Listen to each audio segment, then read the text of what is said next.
Okay అండి. దేవునామాని మహిమ కలుగును గాక. యేసుక్రీస్తు నామములో మీ అందరికీ శుభాభివందనములు.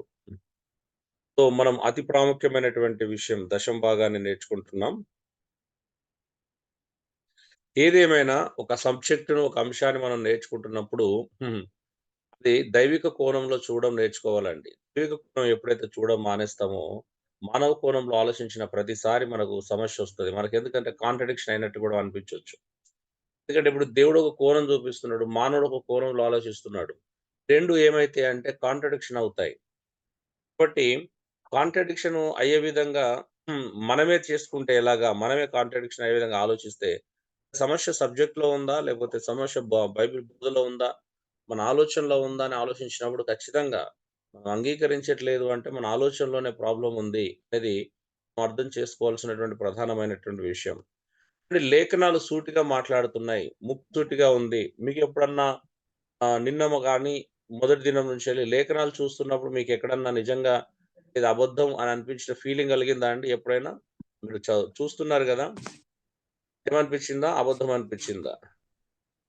నిజం అనిపించిందన్న వాక్యాధారాలతో చూసాం. సంతోషం మాకు. సో, వాక్యానుసారం అనిపించింది. సో మనము వాక్యము ఉన్నదున్నట్టుగా నేర్చుకుంటున్నాం. ఇక్కడ కల్పితం ఏం లేదు. నేను కల్పించి మాట్లాడే అంత అది లేదు. ఎందుకంటే నాకు భయం. ఒక చిన్న అబద్ధం ఆడాలంటేనే భయం. హ్మ్.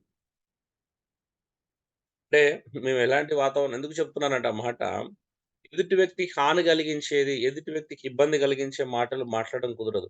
ఎందుకంటే ఇవి నొప్పిస్తాయి అని తెలుసు. కానీ ఆ నొప్పిలోనే ఆనందాన్నిస్తాయి, గొప్ప సంతోషాన్నిస్తాయి అనే సత్యం గూడా తెలుసు. యేసు ప్రభువు ఏదన్నా మనకు చెప్పిండు అనంటే మనల్ని గాయపరిచేటివి, మనల్ని ఇబ్బంది పరిచేటివి చెప్పడనేటువంటి నమ్మకం మనకుండాలి ఖచ్చితంగా. హ్మ్. సో, చూద్దాం. మలాకిని మనం మళ్ళా ఒకసారి విశ్లేషించుకున్నట్లయితే, మనం నిన్న చూద్దాం. దశమ భాగం గురించి ఆలోచించడానికి మరికొన్ని సంగతుల్లో మనం మలాకి గ్రంథాన్ని మొత్తం క్షుణ్ణంగా 2 అధ్యాయాలు కంప్లీట్‌గా మీకు చదివి వినిపించడం జరిగింది. సందర్భాన్ని గూడా వివరించడం జరిగింది. అవునా? మీరు దశమ భాగాన్ని ఇవ్వకపోయినట్లయితే దేవుని యొద్ద నుండి దొంగిలిస్తారని ఈ వాక్యం తెలియజేస్తుంది కదా! ఈ వచన భాగం సందర్భాన్ని నిశితంగా పరిశీలిస్తే మనం వాక్యాన్ని సరిగ్గా అర్థం చేసుకోగలం. చాలామంది ఈ యొక్క సందర్భాలను అర్థం చేసుకోకుండా ముందుకెళ్తా ఉంటారు.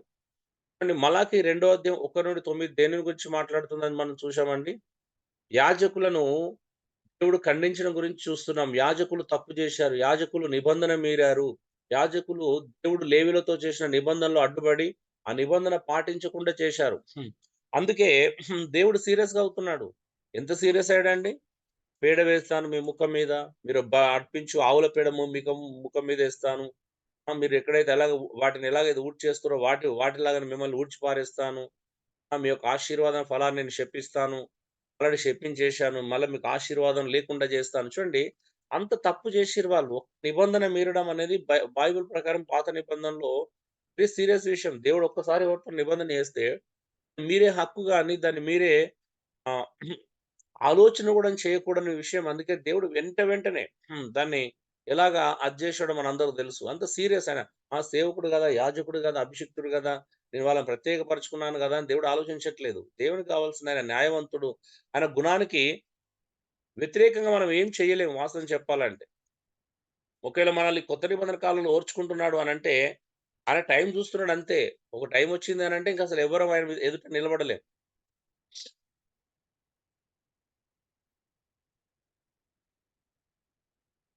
అందులో ఇతరుల జీవాన్ని నాశనం చేసే విషయాలైతే అస్సలు సహించడాయన. ఎందుకంటే వీళ్ళు దశమ భాగం ఇవ్వకపోతే ఆడ లేవీయులు, అక్కడ ఉన్నటువంటి బీదలు, విధవరాళ్ళు, అనాథలు చాలా మంది స్ట్రగుల్ అవుతున్నారు ఒక పూట భోజనం లేక. ఒక తప్పు ఎంత ప్రమాదకరమైనదో అనేది మనం అక్కడ చూస్తున్నాం. హ్మ్. సో, ఆలోచించండి. తర్వాత మలకి రెండో అధ్యాయం 10-17 వచన భాగంలో దేని గురించి దేవుడు ప్రస్తావిస్తున్నాడండి? చెప్పగలుగుతారా ఎవరైనా? ఆల్రెడీ నేను చదివి వినిపించినాం. ఎవరి గురించి మాట్లాడాడు? యాజకుల గురించి. యాజకుల్ని అయిపోయింది. ఖండించారు. అయిపోయింది యాజకులు గదండీ. రెండో అధ్యాయం 1-9 వచనాలు యాజకులు ఖండించడం గురించి అయిపోయింది. తర్వాత ఎవరు ఖండించాడు?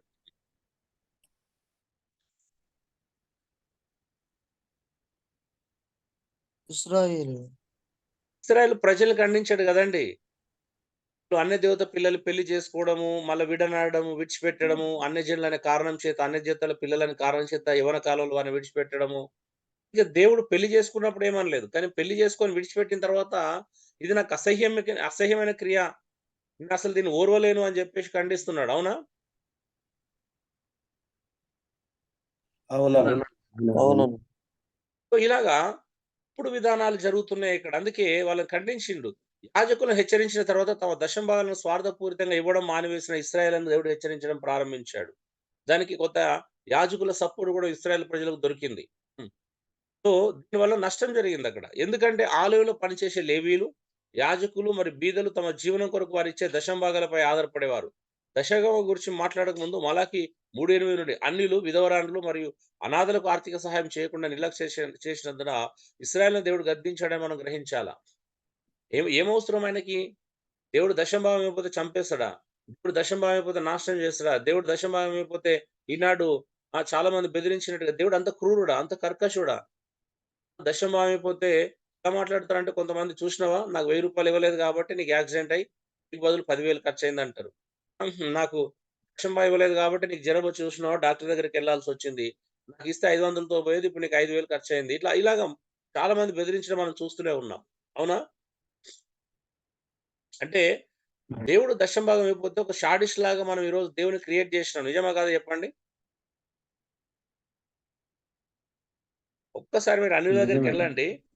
అన్యుల దగ్గరికెళ్ళండి. మీ దేవుడు దశమ భాగం లేకపోతే చంపేస్తారంట గదా! అంత అంత షాడిస్ట్ అంట గదా! క్రూరుడంట గదా!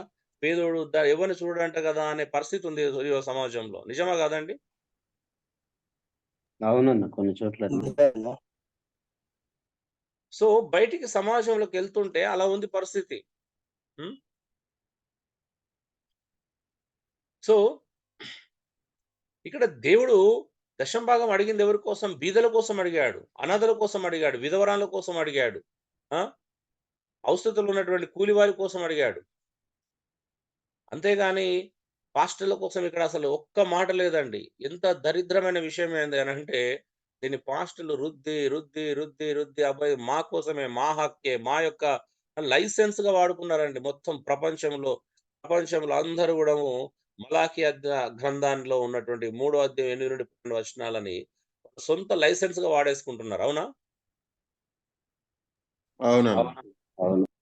దేవుడేదో వీళ్ళకి లైసెన్స్ రాసిచ్చినట్టుగా, ఏదో హక్కు రాసిచ్చినట్టుగా, ఏదో రౌడీలు జాగాలు పంచుకొని మా ఏరియాలోకి నువ్వు రావద్దు, మీ ఏరియాలోకి రావద్దు, ఎవరి వసూలు వాళ్ళు చేసుకుందాం అన్నట్టుగా దీన్ని పట్టుకొని ఇక వసూలు రాజాలు తయారైపోయినట్టు అనిపించింది. తప్పుగా అనుకోకండి కొన్ని పదాలు. ఎందుకంటే నిజంగా మీరు నిజంగా దేవుని యొక్క ఉద్దేశంలో, దేవుని చిత్తానుసారంగా సేవలోకొస్తే దేవుడు మిమ్మల్ని పోషించలేడా? అంటే విశ్వాసం ద్వారా. అవునా? పోషిస్తాడు. ఇప్పుడు మన ప్రాబ్లమ్ విశ్వాసం లేకపోవడం. అవునా? చూద్దాం. పాత నిబంధన ఆలయం మరియు యాజకులు ప్రముఖ పాత్రను వహించినవి గనుక అవి కొనసాగులాన దశమ భాగాలు అవసరమైన ఆర్థిక సహాయాన్ని అందిస్తాయి. ఇది పాత నిబంధన నియమము. చూడండి పాత నిబంధన ఆలయం ఉంది. యాజకులున్నారు.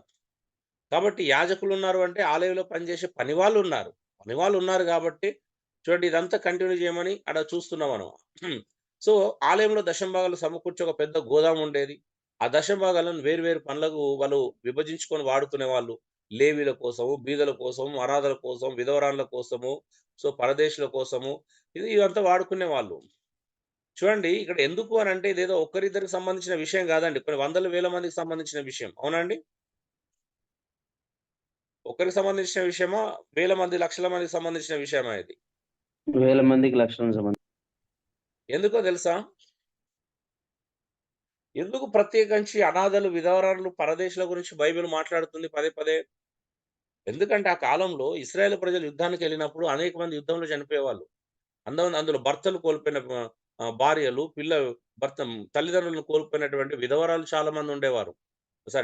అనాథ పిల్లలు చాలా మంది ఉండేవారు. అంత మాత్రమే కాదు, పరదేశం నుంచెళ్ళొచ్చి వీరి మధ్యలో దాసరాండ్రుగా పనిచేస్తున్న వాళ్ళు అనేక మంది ఉండేవాళ్ళు. మరి వాళ్ళని ఎవరు పోషించాలండి? హ్మ్. దేశం కోసము యుద్ధం చేసి చనిపోయినప్పుడు ఆ బా భార్యలను ఎవరు పోషించాలా? ఆ విధవరాలైన విధవరాలు ఎవరు పోషించాలా? అనాథలైనటువంటి ఆ పిల్లల్ని ఎవరు పోషించాలా? దగ్గర ఊడిగం చేయడానికి దాసరులుగా పనిచేయడానికి వచ్చినటువంటి ఆ పరదేశుల ఎడల ప్రేమ ఎవరు చూపించాలా? సో వారికి ఎలా సహాయం అందుతుంది? అందుకే దేవుడు దశమ భాగాలను అలా 3 రకాలుగా విభజించాడు.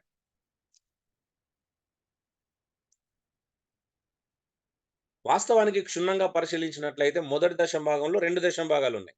మొదటి దశమ భాగంలో 2 భాగాలున్నాయి. ఇక మిగతా అన్ని భాగాలు లేవు. రెండో దశమ భాగము ఖచ్చితంగా ప్రజలు వారి కోసమే తీసుకోవాలి. మూడో రకమైన దశభాగం ఖచ్చితంగా బీదల కోసం తీయాల్సిన దశమ భాగం అది. మొదటి దశంలో 2 దశమ భాగాలు అంటే అర్థం ఏంటిది అంటే ఇశ్రాయేలు ప్రజలు లేవీలకు దశమ భాగం ఇస్తే లేవీలు అందులోకి దశమ భాగం తీసి యాజకులకు ఇవ్వాలి. అట్లా అందరూ 2 భాగాలు కనిపిస్తాయి. మరి కొత్త నిబంధనలో దేవుడు విశ్వాసులను తన ఆలయముగా మరియు యాజకులుగా మొదటి కొరింథీ 3:16 మొదటి పోత 2:5-9 ప్రకారం ఎన్నుకున్నాడు. మరి కొత్త నిబంధన విశ్వాసులు ఖచ్చితంగా దశమ భాగాన్ని చెల్లించమని ఒత్తిడి చేయడము ఏ రకంగా కూడా మంచిది కాదు. ఎందుకంటే కొత్త నిబంధనకు వచ్చినప్పుడు మనమే ఆలయమైనాం. కొత్త నిబంధనకు వచ్చినప్పుడు ప్రతి విశ్వాసీ యాజకుడే అప్పుడు. అవునండి? దాని అర్థం ఏంటో తెలుసా మీకు?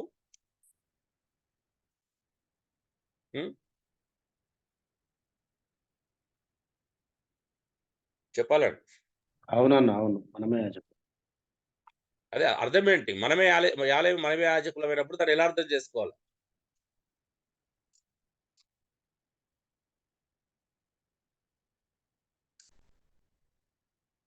దేవుడి హృదయంలో కొలువై ఉన్నాడు కనుక. ఓకే. ఇంకెలా అర్థం చేసుకోవాలి? దీని ఒక మంచి ఉద్దేశం ఉంది ఇక్కడ. ఇప్పుడు పాత నిబంధనలో ఆలయం ఉంది, ఆలయ వ్యవస్థ ఉంది కాబట్టి అక్కడ దశభాగాలు అవసరం. అవునా అండి? క్రొత్త నిబంధన మనమే ఆలయం అయినప్పుడు అప్పుడు ఆ వ్యవస్థ అవసరం ఉంటదా? ఇక మనమే ఆయనకు సజీవ యాగంగా మనమే సమర్పించుకోవాలి. మనమే సమర్పించుకోవాలి. మనమే యాజకులం అన్నప్పుడు ఇప్పుడు అర్థం ఏంటిది అక్కడ? అంటే ఈరోజు దాని అర్థం ఏంటి అంటే ప్రతి ఒక్కరు ఒకరికొకరు సహాయం చేసుకునేటువంటి పరిస్థితి అంటే మనం దేవుడు అలాంటి అద్భుతమైన ఒక అద్భుతాన్ని క్రియేట్ చేశాడు. అంటే ఎందుకంటే ఇక భవిష్యత్తులో సంఘం ద్వారా ప్రపంచంలో నలుమూలల రకరకాల ప్రజలు ప్రభు దగ్గరికి వస్తారు. ఇప్పుడు ఇప్పుడు యాజకుడం అంటే ఇప్పుడు నాకు ఒకరికొకరు యాజకులం అంటే ఇప్పుడు జాకబ్ యాజకుడు, మీరు యాజకులు. ఇప్పుడు దశమ భాగం కానుకలు ఇచ్చుకోవాలంటే మీరు కష్టాల్లో ఉంటే నేను ఇవ్వాలా, రేపు నేను కష్టాల్లో ఉన్నప్పుడు మీరు నన్ను ఆదుకోవాలి. ఇది కొత్త నిబంధన విధానం. అవునా? ఒకరినొకరు ఆదుకునే విధానమే కొత్త నిబంధనలు కనిపిస్తుంది. చూడండి కావాలంటే ఎన్ని లేఖనాలు చూపిస్తాం మనం, ఎన్ని లేఖనాలు చూడబోతున్నామో చూడండి. కొత్త నిబంధనలో ఏం మాట్లాడిండు యేసు ప్రభు మాటలు సొంతంగా, పౌలు ఏం మాట్లాడు, పేతురు ఏం మాట్లాడు, యాకోబు ఏం మాట్లాడు, ప్రతి పత్రిక నుంచి మనం చాలా విషయాలు చూడబోతున్నాం. ఇప్పుడు యోహాన్ ఏం మాట్లాడాడు.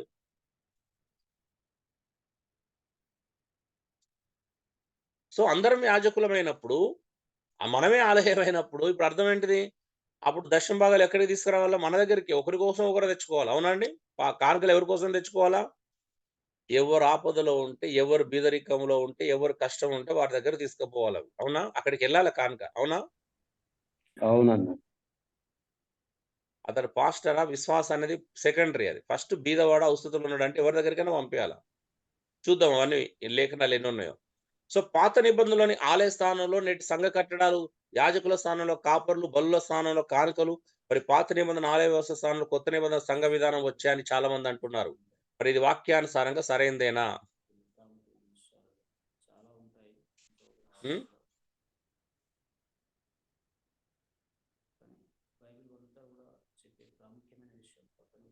ఆలోచన మీదనే కొనసాగుతుందన్న ప్రస్తుతం. ఒకసారి ఆలోచించండి. ఏమంటున్నారు ఇక్కడ?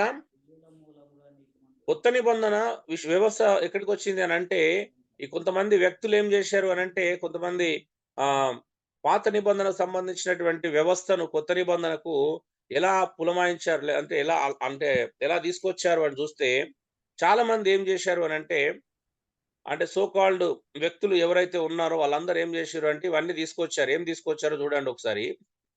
ఏం తీసుకొచ్చారంటే పాత నిబంధనలోని ఆలయ స్థానంలో నేటి సంఘ కట్టడాలను తీసుకొచ్చారు.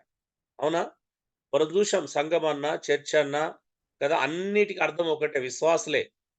ఎక్కడ కూడా స్థలానికి సంఘం అనే పదం కానీ, చర్చ్ అనే పదం కానీ బైబిల్లో వినియోగించబడలేదు. సంఘం అనే పదం 114 సార్లు బైబిల్లో ఇంగ్లీష్ బైబిల్లో చర్చ్ అనే పదం 114 సార్లు పైన కనిపిస్తుంది. కానీ ఆ 114 సార్లు చర్చ్ అనే పదం కేవలం విశ్వాసులకు మాత్రమే వాడారు. అవునండి? అయిపోయింది కదా ఈ క్లాస్, మీకు గుర్తుందా? అవునవునన్నా అయిపోయిందన్న. సో మరి పాత నిబంధనలోని ఆలయ స్థానంలో సంఘ కట్టడాలు వచ్చాయని ఎవరు చెప్పారండి? ఎక్కడుంది బైబిల్ అలా దేవుడు మార్పు చేసుకొచ్చాడని? యాజకుల స్థానంలో కాపరులు మాత్రమే ఉన్నారని బైబిల్ ఎక్కడైనా చెప్తుందా? కొత్త నిబంధనలో ప్రతి విశ్వాస యాజకుడు అని చెప్తుందా? బలుల స్థానంలో కానుకలు వచ్చాయని ఎవరు చెప్పారండి? పాత నిబంధన బలుల స్థానంలో కొత్త నిబంధన కానుకలు వచ్చాయని కొంతమంది అంటున్నారు. అంత మాత్రమే కాదు, మరి పాత నిబంధన ఆలయ వ్యవస్థ స్థానంలో కొత్త నిబంధన సంఘ విధానం వచ్చాయని చాలా మంది మనల్ని భ్రమపరిచారు, మోసం చేశారు వాస్తవం చెప్పాలంటే. ఈ వ్యవస్థ ఇలా మారినట్లుగా కొత్త నిబంధనలో ఒక ఆధారం గాని, అపోస్తుల బోధలో ఒక సింగిల్ హాఫ్ రిఫరెన్స్ గాని మీకు కనిపించదు. ఎవరైనా కావాలంటే ధైర్యంగా చూపించొచ్చు. నేను ఎదుర్కోవడానికి సిద్ధంగా ఉన్నాను. నాకు కావాల్సిన లేఖనం, వాక్యం, సత్యము. డేవిడ్ వాట్సన్ గారు ఇలా సెలవిచ్చారు. పాత నిబంధన గుర్తులన్నీ క్రీస్తులో మరియు ఆయన సంఘంలో నెరవేర్చబడ్డాయి అంతే. ఇంకా వాటిని వ్యవస్థను తీసుకురావాల్సిన అవసరం లేదు. అయినను క్రీస్తు నెరవేర్చి పూర్తిగా తొలగించిన వ్యవస్థను తిరిగి తీసుకురావాలనే శోధనను సంఘం ఎదుర్కొంటుంది. సంఘం ఎక్కువ భాగం ఈ శోధనలో పడిపోయిందని మనం చెప్పాలి. అవునా? వాస్తవానికి పాత నిబంధన వ్యవస్థను తిరిగి తీసుకురావాలనేటువంటి యేసుక్రీస్తు నెరవేర్చి తొలగించాడు వ్యవస్థని. అవునా? కొలస్సీలో కూడా పౌలు అంటున్నాడు, అరే తీర్పు తీర్చడానికి ఎవరికి అవకాశం ఇవ్వద్దు. అమావాస్య కావచ్చు, విశ్రాంతి దినం కావచ్చు, లేకపోతే ఏదైనా కావచ్చు, అవన్నీ కూడా యేసుక్రీస్తులో నెరవేర్చబడ్డాయి. అవి ఛాయనే, అవి రాబో వాటి ఛాయ గానీ నిజ స్వరూపం అంతా క్రీస్తులోనే ఉంది. నిజం ఒక్కటే, క్రీస్తు ఒక్కడే నిజం. ఇంకా ఇవన్నీ అవసరం లేదు. కృత నిబంధన ప్రకారం యేసుక్రీస్తు దగ్గరికి వచ్చిన తర్వాత ఫోకస్ అంతా ప్రతి విశ్వాసి యొక్క కాన్సంట్రేషన్, ప్రతి విశ్వాసి యొక్క దృష్టి, ఏం గోల్ లక్ష్యం అన్ని కూడా క్రీస్తు అయి ఉండాలి. అందుకే అపోస్తులందరూ ప్రతి మనిషి యొక్క గురిని, లక్ష్యాన్ని క్రీస్తు మీద కేంద్రీకరించేలా చేయడానికి వాళ్ళు చాలా ప్రయాసపడ్డారు. కావాలంటే మీరు ట్రై చేయండి. ఏ పత్రికలన్నా చూడండి, వాళ్ళు ఫోకస్ ఎక్కడికి తీసుకొచ్చారో. గలతీ సంఘం తప్పిపోయింది. వాళ్ళ పాత నిబంధన ధర్మశాస్త్రాన్ని అనుసరించాలని చూస్తున్నప్పుడు పౌలు చాలా వేదన పడ్డాడు. 3వ అధ్యాయంలో అడుగుతున్నాడు, అరే మీరు వినుట వలన, విశ్వాసం వలన ఆత్మను పొందుతారా, లేకపోతే ఈ ధర్మశాస్త్ర క్రియలను పాటించడం వలన ఆత్మను పొందుతారా? ఇంత త్వరగా మిమ్మల్ని ఎవరు మోసం చేశారు? యేసుక్రీస్తుని మీ కళ్ళ ఎదుట నేను సిలువ వేసినట్టుగా ప్రకటించింది కదా, ప్రదర్శించింది కదా. అలా ఎలా మారిపోయారు అని అడుగుతున్నాడు. అంటే చాలా మంది క్రీస్తు మీద ఫోకస్ పెట్టకుండా చుట్టూ ఉన్నటువంటి విషయాల మీద ఫోకస్ పెట్టడము పౌలు ఖండించాడండి. మీరు 4:10-11 రాండి, ఎలా మాట్లాడుతున్నాడు? మీరు ఇంకా దినములు, మాసములు, ఉత్సవకారములు, సంవత్సరికలు ఆచరిస్తున్నారు. అయ్యో మీ విషయమై నేను పడిన కష్టం ఎక్కడ వ్యర్థమైపోనేమో అని భయపడుతున్నాడు. చూడండి, మరి ఫోకస్ దినాల మీదకి, మాసాల మీదకి, ఉత్సవ కార్యాల మీదకి, పాత నిబంధన వ్యవస్థ మీదకి వెళ్ళినప్పుడు పౌలు బాధపడుతున్నాడా, సంతోషిస్తున్నాడా అండి? హలో, బాధపడుతున్నాడు. చాలా వేదన చెందుతుండు. ఎందుకు వేదన పడాలా? అయ్యో మొత్తానికైతే ఏదో జరుగుతుంది కానీ సంతోషించాలి కదా పౌలు. ఓ నిజమైన సేవకుడు యేసుక్రీస్తు నుంచి వెళ్ళి వేరే ఏ సంఘటనను కూడా అంగీకరించడండి. అది ఎలాంటి తెలుసా అండి? ఒక భార్య పెళ్ళైన తర్వాత భర్తకు మాత్రమే సొంతం, ఇంకా వేరేటోళ్ళు ఎంగేజ్మెంట్ అయిన తర్వాత నుంచి భర్తకు మాత్రమే సొంతం అన్ని రకాలుగా. ఇంకా ఆమె ఏం చేసినా తప్పే అవుతుంది అప్పుడు. అవునా? అలాగే వధువు సంఘమైన క్రీస్తు సంఘము యేసుక్రీస్తుకు వేరుగా ఏం చేసినా, ఆయన దాని మీద దృష్టి నిలుపకుండా ఏ పని చేసినా తప్పే అవుతుంది. అందుకే 2 కొరింథీ 11:1-2 ఏమంటున్నాడు? పవిత్రాలైన కన్యకనుగా ఒకడే పురుషుడు మిమ్మల్ని ప్రదానం చేస్తేని. అంటే సర్పము తన కుయుక్తి చేత ఆదవరు మోసం చేసినట్లు ఈరోజు సంఘాలను మోసం చేస్తుంది అన్నాడు. అంటే దృష్టి, ఫోకస్ క్రీస్తు ఒక్కడే అయి ఉండాలండి. ఇవి కాదు, మనకు వ్యవస్థ కాదు. క్రీస్తు నెరవేర్చి పూర్తిగా తొలగించిన వ్యవస్థను మళ్ళీ మనం ఎందుకు శోధించబడుతున్నాం తిరిగి తీసుకురావాలని? అయిపోయింది కదా. ఆయన శిలువలో మరణించినప్పుడే దేవాలయం యొక్క అడ్డుతెరగ చింపేసి, ఎవరికి భేదం లేదు. ఇంకా పరిశుద్ధ స్థలం, అతి పరిశుద్ధ స్థలం ఇలాంటి తేడాలు ఏవి లేవు. ప్రతి ఒక్కడు అబ్బా తండ్రి మొరపెట్టి తండ్రి అయిన సన్నిధికి చేరగలిగినటువంటి అద్భుత కృపను ఇస్తే, మళ్ళీ మనం ఆలయాలను నిర్మించుకొని పులిపీఠాన్ని పెట్టుకొని ఇక్కడికి విశ్వాసులు రాకూడదు, అక్కడికి వాళ్ళు రాకూడదు, ఇక్కడికి వీళ్ళు రాకూడదని, మళ్ళీ ఇక్కడ దశం భాగాలు కంపల్సరీ అని ఇట్లా వ్యవస్థనంతా మళ్ళీ మనము పాత నిబంధన వ్యవస్థనే పాటించినట్లయితే మరి దేవుడు ఇదంతా చెప్పింది తప్ప. 1 కొరింథీ 3:16 చూడండి. ఆలయం అనే పదానికి గ్రీక్ భాషలో భావం ఏంటో తెలుసా అండి? పరిశుద్ధ స్థలము. అర్థమవుతుందా అండి? మరి ఆ పరిశుద్ధ స్థలం ఎవరు ఇక్కడ? మనమే అన్న. మనమే కొత్త నిబంధనల పరిశుద్ధ స్థలం మానవుని మించిన పవిత్రమైన పరిశుద్ధ స్థలం మరొకటి లేదు. ఎందుకంటే ఆ మానవుని దేవుడు తన సొంత రక్తం చేత కొనుక్కొని పవిత్రపరుచుకున్నాడు. అందుకే ఆయన మనలో నివసిస్తారన్నాడు. అవునా? మీరే దేవుని అవును. ఆలయం. మీరు దేవుని ఆలయమై ఉన్నారని ఎరుగరా అని పౌలు ప్రశ్నించడం దాని యొక్క భావాన్ని గ్రహించండి. మిమ్మల్ని ఎవడైనా పాడు చేస్తే దేవుడు వాడిని పాడు చేస్తాడు అనే విషయాన్ని ఎంత అద్భుతంగా, ఎంత ముక్కుసూటి అయినటువంటి విషయమో చూడండి. ఆధునిక సంఘ కట్టడాలు దశంభాగాలను కూడబెట్టే స్థలాలుగా అభివర్ణించే తత్వం చూస్తే నాకు ఆశ్చర్యమేస్తుంది. ఈరోజు కట్టడాలు దశంభాగాల వ్యవస్థగా ఒక నిర్మితమైపోయినాయి. నేటి సంఘ కట్టడాలు దశంభాగాలను కూడబెట్టే పరిశుద్ధ స్థలాలుగా బోధించి వాటిని తీసుకురావాలని విశ్వాసపై మానసిక ఒత్తిడి తీసుకురావడం లేఖన విరుద్ధం. నిజమా కాదండి? విశ్వాసుల మీద మానసిక ఒత్తిడి తీసుకురావచ్చా? అప్పుడేమంటాడు యేసుప్రభు? ఆ? యేసుప్రభు ఊరుకుంటాడా అండి తన సంఘం మీద ఒత్తిడి తీసుకొస్తే? పౌలు సంఘాన్ని ముట్టుకుంటే ఏమన్నాడు? సౌలా సౌలా నన్నెందుకు హింసిస్తున్నావు అని అడిగాడు. అప్పుడు యేసుప్రభు ఏమంటాడు? ఒకవేళ ఒత్తిడి తీసుకొస్తే ప్రజలను అడుగుతాడు ఖచ్చితంగా. ఎవరైతే ఒత్తిడి తీసుకొస్తున్నారో వాళ్ళని అడగడా? ఏమని అడుగుతాడు? ఓ పాస్టర్లారా నా మీద ఎందుకు ఇంత ఒత్తిడి తీసుకొస్తున్నారు అని అడగడు ఆయన? అడుగుతాడు. చెబుతారని. ఎవరితో మనం పెట్టుకుంటున్నాం? జీవం కలిగినటువంటి క్రీస్తుతో మనము పెట్టుకోవచ్చా? ఎంత భయంకరం అండి జీవం గల దేవుని చేతిలో పడడం. ఇది ఇప్పుడు అర్థం కాదేమో. ఎందుకంటే మనకు తప్పు అనిపించలేదు కాబట్టి. విశ్వసించిన వారు వారి దశమ భాగాలు ఇచ్చినట్లు గాని వారు ఇవ్వాలని ఆజ్ఞాపింపబడినట్లు కొత్త నిబంధనలు ఎక్కడైనా చెప్పబడలేదు. క్రీస్తు శరీరము ఏ ఒకే ప్రదేశములకు పరిమితం కాక ప్రపంచమందంతటను వ్యాపించిన ఆత్మీయ రాజ్యము. మరి దాని సభ్యులు యూదులు గాని ఎవరైనా కావచ్చు, గ్రీసు దేశస్తులు కూడా కావచ్చు. దానికి మిష లేదు, ఇంకా దానికి పరిమితి లేదు. క్రీస్తు సంఘానికి అది ప్రపంచ నలుమూలలో విస్తరించాల్సిన గొప్ప సంఘం అది. కాబట్టి ఇక నియమ నిబంధన లేవు, పాత నిబంధన వ్యవస్థ లేదు. ఎవరైనా చెప్పగలుగుతారా? క్రొత్త నిబంధనలో దశంభాగం వ్యవస్థ ఉంది, ఒక ఆజ్ఞాపూర్వకంగా చెప్పబడినటువంటి ఒక మాట ఉంది అని ఎవరైనా చూపించగలుగుతారా కొత్త నిబంధన నుంచి వెళ్ళి? ఎవ్వరు లేరండి. అమ్మా మార్క్ గారు, మీరు ఎందుకు అన్మ్యూట్ చేసుకుంటున్నారో మాకు తెలియట్లేదు. మీరు మాట్లాడే వాళ్ళు అన్మ్యూట్ చేసుకొని మాట్లాడి మళ్ళీ వెంటనే మ్యూట్ చేసుకోండి దయచేసి. ఎందుకంటే డిస్టర్బ్ చేయకండి కాల్ను. మీరు వీడియో ఆన్ చేసుకోవడం, ఆడియో ఆన్ చేసుకోవడం ఏం ప్రయోజనం ఉండదు. మీకేం కనిపించదు వీడియో ఆన్ చేసుకుంటే. మీరు మాకు కనిపిస్తారు, మీరు వీడియో ఆన్ చేసుకుంటే. మేము మీకు కనిపించలేం కదండి. జస్ట్ వినండి చాలు, శ్రద్ధగా వినండి.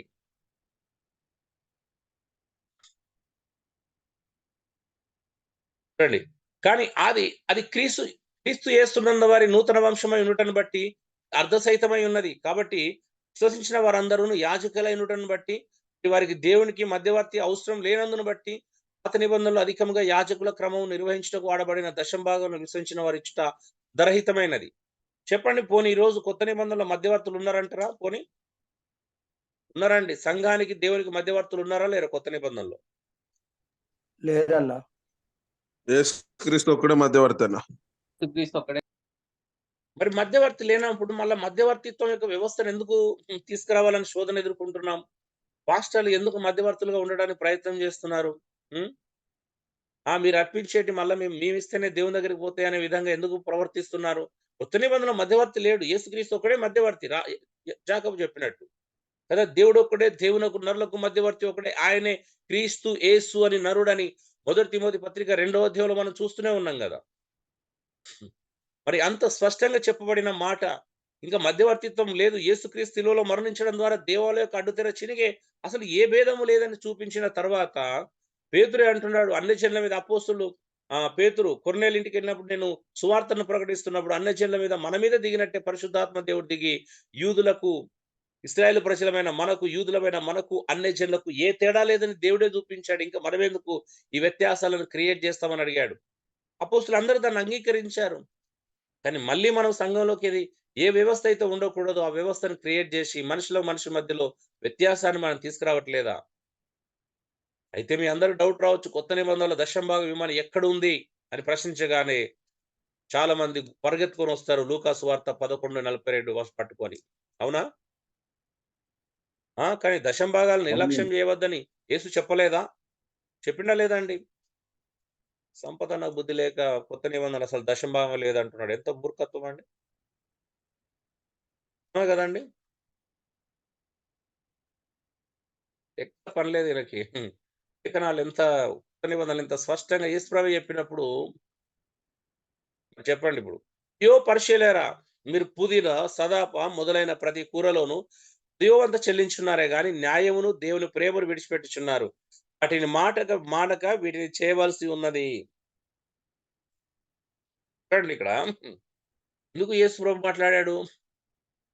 శాస్త్రులు పరిశీలన వాళ్ళు ఎంత జాగ్రత్త పరులంటే చూడు, వాళ్ళు నీతిమంతులు అనిపించుకోవడానికి వాళ్ళు పుదీనా, సదాప మొదలైన ప్రతి కూరలో 10 వంతు ఇస్తారంట. హ్మ్. కానీ దేవుడు కోరుకున్నటువంటి న్యాయం గాని, ప్రేమ గాని విడిచిపెట్టారంట. అయితే వాళ్ళకి బుద్ధి చెప్పడానికి మీరు అవన్నీ బానే చేస్తున్నారు. మంచిదే అవి చేయండి. వాటిని మానక ఫస్ట్ వీటిని చేయండి ఒకసారి. న్యాయమును ప్రేమించండి. ఆ! దేవుని ప్రేమను పంచండి అని చెప్పేసి అన్నాడు. మరి వాస్తవానికి దేవుని వాక్యాన్ని సరిగా అర్థం చేసుకోవాలంటే వాక్యం రాయబడిన కాలము, నాటి చారిత్రక సందర్భం కూడా మనం అర్థం చేసుకోవాలి గదా! మరి ఏది ఇక్కడ దీని వెనకాల ఉన్న చారిత్రక సందర్భం ఏంటో చూద్దాం. ఎవరికి యేసు ఈ మాటలు చెప్పాడండి? ఈ మాటలు యేసు ప్రభు ఎవరికి చెప్పాడు? శాస్త్రులు పరిశీలకనా? శాస్త్ర పరిశీలనకి. ఎవరికి చెప్పాడు? శాస్త్రులకు, పరిశీలకు చెప్పాడు. మరి పరిశీలకు చెప్పాడు. శిష్యులకు చెప్పాడా?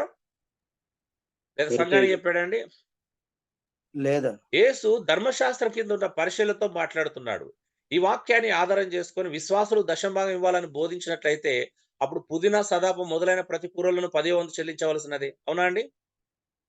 ఒకవేళ ఎవరైనా ఈ వాక్యాన్ని వాడుకొని చూసినావా, క్రొత్త నిబంధనలో కూడా దశంభాగం ఇవ్వాలని యేసు ప్రభువే స్వయంగా చెప్పినాడు అన్నట్లయితే, ఇక మీరు బియ్యంలో, పప్పులో మీరు ప్రొవిజన్ షాప్‌లో కొనుక్కున్న, మీరు డీమార్ట్‌లో కొంటున్నారా? లేకపోతే మెట్రోలో కొంటున్నారా? లేకపోతే మీ ఇంటి దగ్గరలో ఉన్న ఇంకేదన్నా సూపర్ మార్కెట్‌లో కొంటున్నారో ప్రతి దాంట్లో పదో భాగం తీయాలి మరప్పుడు. అవునా?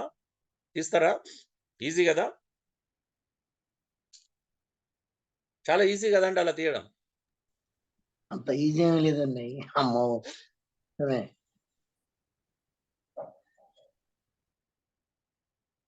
మీకు ధర్మశాస్త్రం యొక్క సీరియస్‌నెస్ తెలియాలండి. ఎందుకనంటే ధర్మశాస్త్రంలో సగం పాటించి, సగం పాటించకపోతే పూర్తిగా పాటించినట్లు అవుతుందా? హలో! కాదన్న కాదు. మరప్పుడు గూడా పాపం జేసిన వాళ్ళం అవుతున్నాం గదా! ఏ రకంగా జూసినా మనం తప్పు జేస్తున్నాం. అవునా? దశంభాగం అవునన్న. అడిగి తీసుకొని జేసినా తప్పే.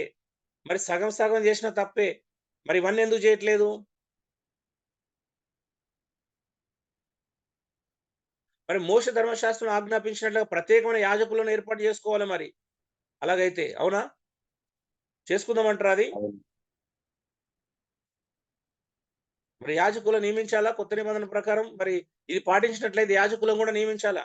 అంతేగాకుండా దేవుడు స్వస్థపరిస్తే ప్రత్యేకమైన బలులను సమర్పించాలని లూకా 5:14 కుష్టివాడిని స్వస్థపరిచిన తర్వాత యేసు చెప్పాడు. ఎవరికి చెప్పక వెళ్లి నువ్వు వారికి సాక్షార్థమై నీ దేహమును యాజకుని కనబరుచుకొని నువ్వు శుద్ధుడమైనందుకు మోషే నియమించినట్టు కానుకలు సమర్పించమని చెప్పాడు. ఇది కూడా యేసు ప్రభు కొత్త నిబంధన సువార్తలోనే చెప్పాడు. మరి ఇదెందుకు పాటించకూడదు?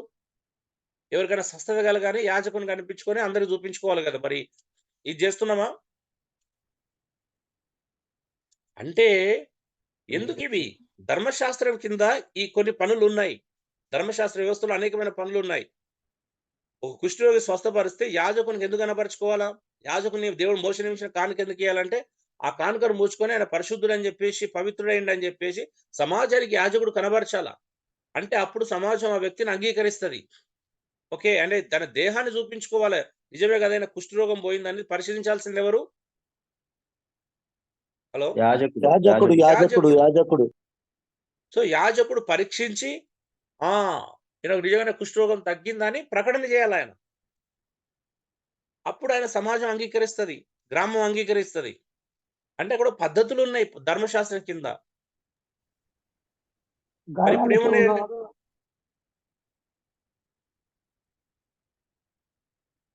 మరి సున్నతి గురించిన సంగతేంటి? యేసే స్వయంగా సున్నతి పొందాడు గదా! లూకా 2:21 ప్రకారం. రండి మరి అందరం. ఎళ్తారా? ఎళ్దామా? హలో! ఇది గూడా కొత్త నిబంధనలో రాయబడింది గదా! వద్దు వద్దన్న. ఎల్లవు.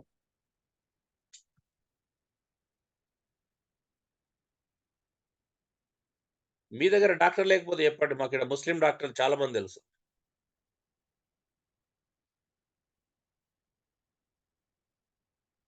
మరి కాబట్టి యేసుక్రీస్తు ధర్మశాస్త్రం కింద ఉన్నటువంటి ప్రజలతో యేసు మాట్లాడే గాని కొత్త నిబంధన కింద ఉన్న సంఘంతో చెప్పాడండి ఈ విషయం. హలో చెప్పలేదన్న. లేదండి. చెప్పలేదు.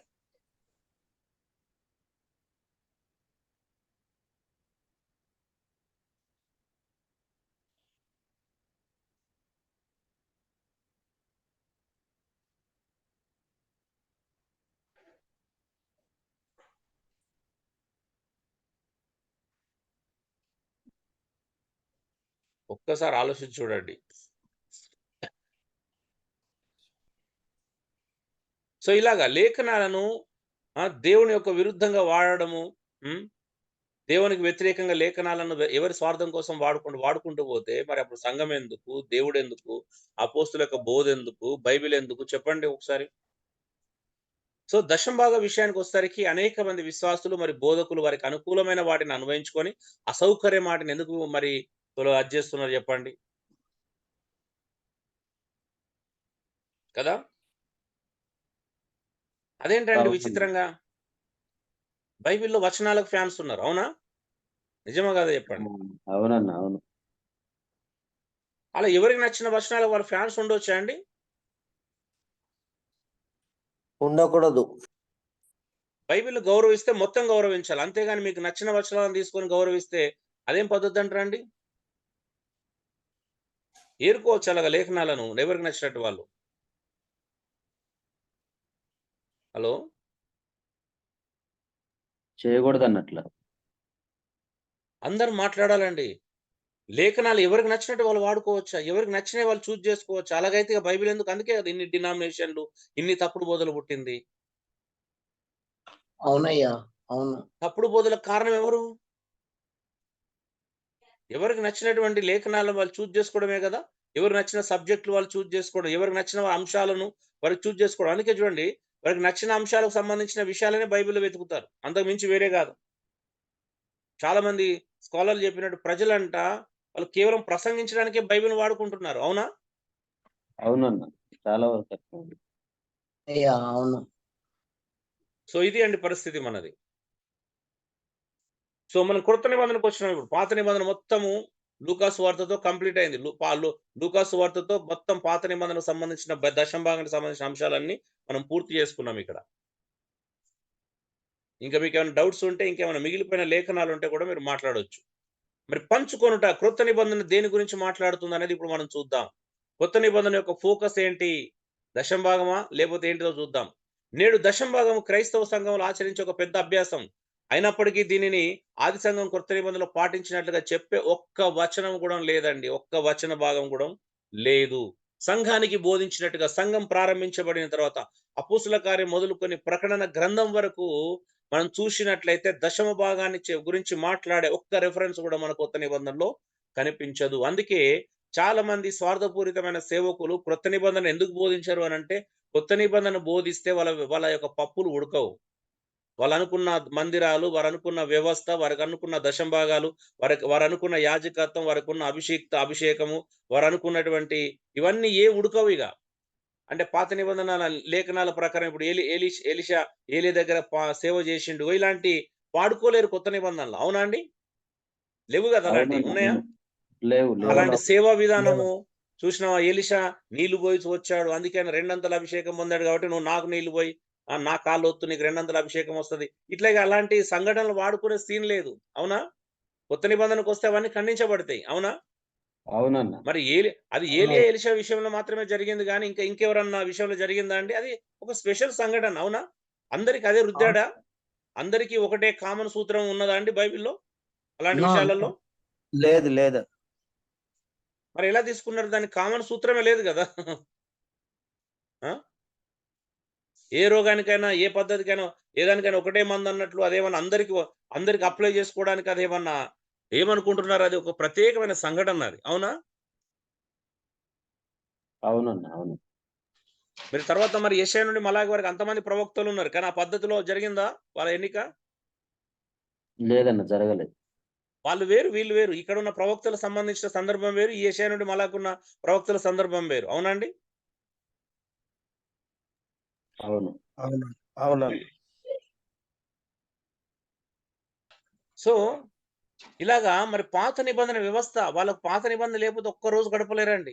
నేటి సేవకులు చెప్తున్నాను కదా! పాత నిబంధన వ్యవస్థను పాటించకపోతే వాళ్ళు ఒక్క రోజు కాదు, ఒక్క నెల కూడా వాళ్ళు సేవ చేయలేరు. వాళ్ళు బ్రతుకుతుంది పాత నిబంధన వ్యవస్థ మీద. ఒక్కసారి దాన్ని వాళ్ళ పరిచర్యలకెళ్ళి తొలగిస్తే అందరూ రోడ్డు మీదకొస్తారు. నేను ధైర్యంగా చెప్తున్నది. ఎస్ నిజమేనా? ఎస్ వాస్తవం. ఒక్క సంవత్సరము, ఒక 6 నెలల్లో, ఒక నెలలో వాళ్ళని మొత్తం కొత్త నిబంధన ప్రకారం చూపించమనండి. రోడ్డు మీదకొస్తారు వాళ్ళందరూ గూడా. ఎందుకంటే వాళ్ళకి అంత విశ్వాసం లేదు బ్రతకడానికి వాస్తవం చెప్పాలంటే. అవునయ్యా, అవును. ఒక్క ప్రసంగం కూడా చేయలేరు. సో పేరునొందిన బైబిల్ బోధకులు సీరియస్ స్టేట్మెంట్ గారు ఇలా వ్రాశారు. క్రొత్త నిబంధనలో ఎక్కడ కూడా క్రైస్తవులకు దశమ భాగాన్ని బోధించినట్లుగా గాని, లేక పాటించమని చెప్పినట్లుగా గాని లేదు. అయితే దశమ భాగాన్ని పాటించడము తప్ప అనేది ఇక్కడ మనం వివరించాల్సిన విషయం. అంటే ఆయన ఒక కోణం. దీనిని అంటే పూర్తిగా అంగీకరించట్లేదు.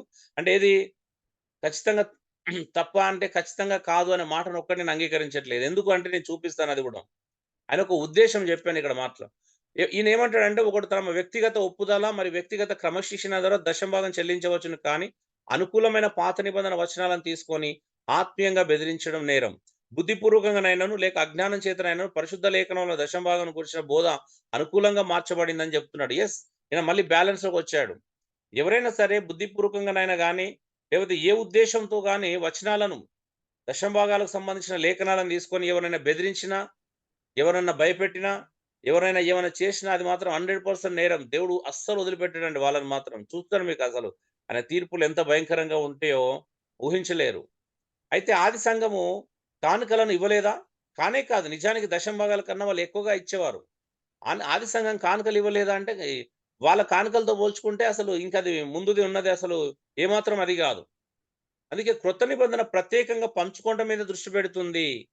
దశమ భాగాల మీద కొత్త నిబంధన దృష్టి పెట్టదు కానీ పంచుకోవటం మీద దృష్టి పెడుతుంది. అసలు దశమ భాగాల కంటే కొత్త నిబంధన ఎక్కువ ఇవ్వమని చెప్తుంది. కానీ మనం అక్కడే ఆగిపోయినాం. కానీ కొత్త నిబంధన బోధిస్తున్న విధానం చాలా ఇంకా భిన్నమైనది.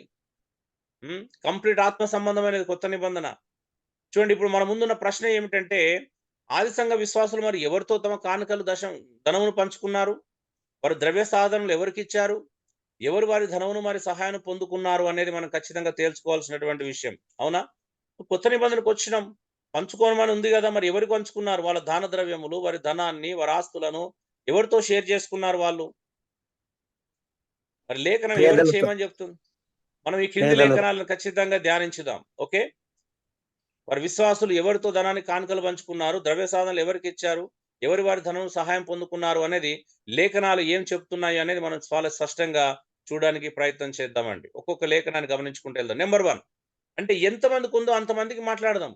ఎవరెవరికి ఇవ్వమని చెప్తుందో అందరినీ చూస్తాం మనం. కంగారు పడకండి. ఫస్ట్ ఎక్కువ ప్రాధాన్యత ఇవ్వబడింది ఎవరు అని అంటే బీదలు మరి అవసరతలో ఉన్న వారికి కృత నిబంధన ఎక్కువగా ప్రాధాన్యత ఇచ్చింది. దీన్ని కాదనే హక్కు, దీన్ని కాదనే ధైర్యము లేఖనం ఎవరికి ఇవ్వట్లేదు. ఎందుకంటే చూద్దాం, బీదలు మరియు అవసరతలో ఉన్నవారు చాలా ప్రధానమైన వారు చూసినాం. స్పష్టమైన వచనాలు చూపిస్తున్నాను చూడండి. రోమిలకు రాసిన పత్రిక 12వ అధ్యాయం 13వ వచనం, పరిశుద్ధుల అవసరతలో పాలు పొందుచు, మంచిగా వినండి, పరిశుద్ధుల అవసరతలో పాలు పంపులు పొందుచు శ్రద్ధగా ఆతిథ్యం ఇచ్చుచుండుడి. ఇక్కడ మీరు గ్రహించినట్లయితే ఆతిథ్యం అనేటువంటి మాట చాలా ఉన్నతమైనది.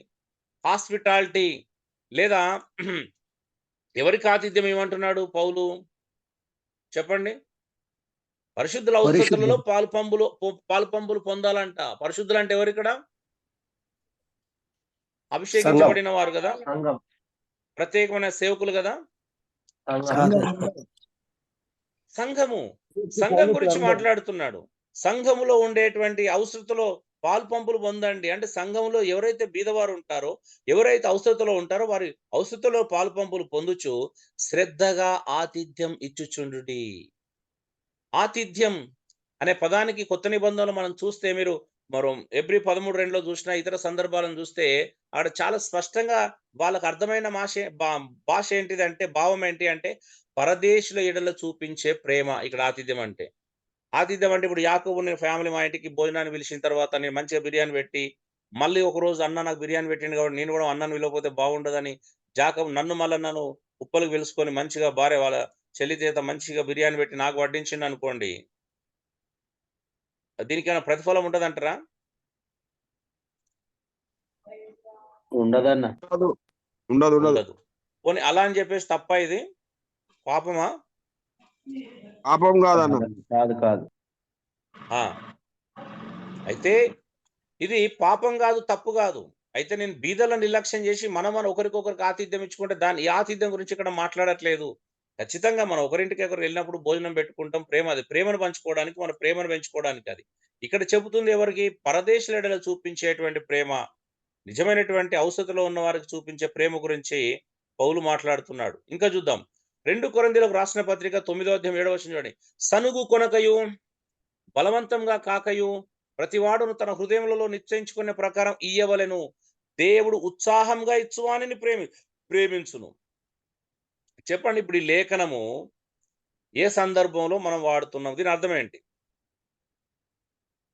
ఈ మాట ఎవరికి మనం బోధిస్తున్నాం? ఎవరికి బోధించబడింది? మనం ఎవరికి బోధిస్తున్నాం ఇది? హలో, బోధిస్తున్నా కానుక మాట్లాడాలండి, అందరూ మాట్లాడాలి. విశ్వాసులకు బోధిస్తున్నాం. విశ్వాసులకు బోధిస్తున్నారు. పౌలు కూడా విశ్వాసులకు, సంఘానికే బోధించాడు, అందులో డౌటే లేదు అవునయ్యా, కదా. అవునండి. శ్వాస సందర్భం దేనికి సంబంధించింది? దశమ భాగాలకు సంబంధించిందా కాదా? ఆ పదం ఆడలేదు. నిశ్చయించిన కొలది ఇవ్వాలని పౌలు గారు యెరూషలేములో పేదల కొరకు చందా వసూలు చేసిన సందర్భంలో. ఓకే, ఎవరికి ఇవ్వమని చెప్పాడు? ఒక్క నిమిషం జాన్ ఐజాక్. ఎవరికి ఇవ్వమని చెప్పాడు? ఈ కానుకలు ఎవరి కోసం మాట్లాడుతున్నాడు? సంఘంతోనే మాట్లాడుతున్నాడు, డౌట్ లేకుండా. ఎందుకోసం ఎవరి కోసం మాట్లాడుతున్నాడు పౌలు ఈ విషయాన్ని? ఆనాటి పేదలకు, విధవరాళ్లకు, పిల్లలకు, ఆకలితో అలమటిస్తున్న ప్రజలకు ఇవి దాన ధర్మాలు చేస్తూ సువార్త ప్రకటించడం కొరకు. మీరు పెద్ద ప్రసంగం వేసారు. పరిశుద్ధుల కొరకైనా, పరిశుద్ధుల కొరకన్నా. ఎవరు పరిశుద్ధులు అంటే? సంఘం అన్న, సంఘంలో ఉన్న పేదలు కావచ్చు, అవసరతలు ఉన్న వాళ్ళు. ఏ సంఘము?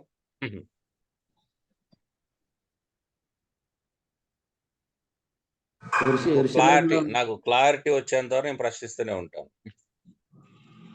యెరూషలేములో ఉన్న సంఘానికి శ్రమ వచ్చింది కాబట్టి ఆ కరువు నుండి తప్పించబడ్డానికి చందా పోగు చేశారు. Very good Sudarshan, thank you. చూడండి, ఇదంతా అర్థం కావాలంటే మనం మెల్లగా ఒక్కొక్క వర్షం చదువుకుంటొద్దాం. ఇది ముగించుకుందాం ఈ రోజు, ఈ ఒక్క వరకు ముగించుకుందాం. ఓకే, ఒకసారి కొరింథీయులకు రాసిన పత్రిక 2వ పత్రిక తీయండి అందరు దయచేసి. కొరింథీయులకు రాసిన 2వ పత్రిక చూడండి. 2 అధ్యాయాలను ఎలా మనలో నిర్లక్ష్యం చేశారనేది ఒక పెద్ద మిస్టరీ ఉంది ఇక్కడ. ఒక మిస్టరీ ఏముంది అంటే, అరే దేవుడు శుద్ధాత్మ చేత ప్రేరేపించబడి 2 అధ్యాయాలు రాయించాడు గివింగ్ గురించి. 2 అధ్యాయాల్లో ఉన్నటువంటి ఇంత సందర్భాన్ని వదిలేసి ఒక్క లేఖనాన్ని పట్టుకొని ఈ రోజు దుర్మార్గంగా, ఎంత దారుణంగా ప్రజలని మభ్యపెడుతున్నారు, ఈ లేఖనాలు ఎలా వాడుతున్నారో చూద్దాం ఒక్కసారి.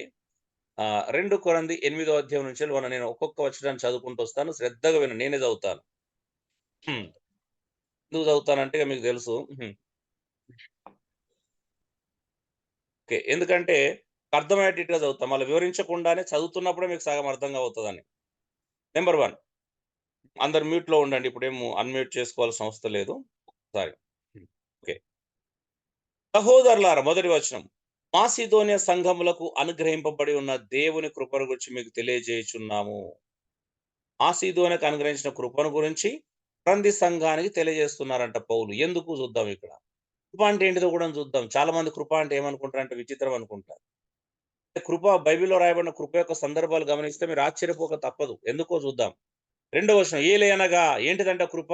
ఎలాగనగా వారు బహుశ్రమల వలన పరీక్షింపబడగా అత్యధికముగా సంతోషించిరి, మరియు వారు నిరుపేదలైనను వారి దాతృత్వము బహుగా విస్తరించెను. ఇది కృప అంటే.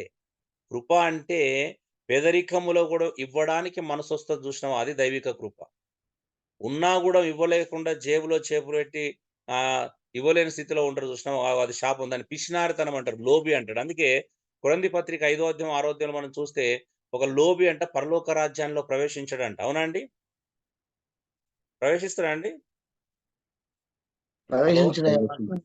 ప్రవేశించాడు లోబి. పిసినారోడంట, లోబి. దానికి బైబిల్లో 3 పదాలు వాడు, లోబి, పిషనారి. సో డబ్బు మీద ఆశ ఉన్నవాడంట పరలోక రాజ్యంలో ప్రవేశించాడు. చూడండి, వీళ్ళు నిరుపేదలైనను వీరి దాతృత్వం బహుగా విస్తరించను. ఇది కృప అంటే. అందుకే ఇది ఈ సందర్భంలో ఇవ్వడం గురించినటువంటి విషయంలో అన్ని సందర్భాలలో పౌలు కృప అనే పదాన్ని వాడడం మీరు గమనించాలి. చూడండి, 3వ విషయంలో అది మాట్లాడుతుంది. చూడండి, ఈ కృప విషయములోను పరిశుద్ధుల కొరకైన పరిచర్యలో పాలు పొందు విషయంలోను మనస్పూర్వకంగా మమ్మను వేడుకొనుచు. పౌలు ఎవరిని బెదిరించలా, ఎవరిని ఆజ్ఞాపించలా, ఇస్తే దీవిస్తారని ఎవరిని నమ్మి మోసం చేయలేదు. చూడండి, మాసిదోనియా సంఘం వాళ్ళంట పౌలును వేడుకుంటున్నారంట. అయ్యో, యెరూషలేములో కరువు వచ్చిందంట కదా, ఆ కరువు బాధితుల కోసం మేము కూడా సహాయం చేస్తాం, ఈ కృపలో ఈ పరిచయలో మేము కూడా పాలు పంపులు పొందుతామని మనస్ఫూర్తిగా పౌలు అనుచరులను వేడుకున్నారంట. 4వ వచనం, వారు తమ సామర్థ్యము కొలదియే కాక సామర్థ్యం కంటే ఎక్కువగాను తమంతట తామే ఇచ్చిరని మీకు సాక్ష్యం చెప్తున్నాను. వాళ్ళని మేము ఏం చేయలేదు, ప్రేరేపించలేదు, వారి మేము డబ్బులు అడగలేదు. అయినా వారంతట వారే ముందుకొచ్చి స్వచ్ఛందంగా వాలంటీర్గా మాకు అప్పగించుకున్నారు. మేము ఇస్తామని చెప్పారు. వాళ్ళు పేదలు. వాస్తవానికి మాసిదోనియాలో ఉన్నటువంటి సంఘం నిరుపేదలంట. కానీ సహోదరుల కష్టం వచ్చినప్పుడు చూసినప్పుడు ఆ పేదరికం నుంచి వెళ్ళి వారికి దాతృత్వం పుట్టింది. దేవుని కృపలో ఎదిగారంట. చూడండి, ఇంకా 5వ వచనం ఏమంటాడు, ఇదియుగాక మొదట ప్రభువునకును దేవుని చిత్తం వల్ల మాకును తమ్మును తామే అప్పగించుకొనిరి. ఏం కమిట్మెంట్ అండి. వారు దేవునికి అప్పగించుకొని తర్వాత అపోస్తులైనటువంటి వీరి కూడా అప్పగించుకొని ఏం చేశారంట, అప్పగించుకున్నారంట. పౌలు అంటున్నాడు, ఇంతగా చేయుదురని మేము అనుకోలేదు. వారి పేదరికాన్ని బట్టి, వారి పరిస్థితిని చూసినప్పుడు ఇంత ఫండ్ వస్తుందని మేము అసలు ఎక్స్పెక్ట్ చేయలేదు, ఇంత సహాయం చేస్తారని మేము అనుకోలేదు అంటున్నాడు. 6వది, కావున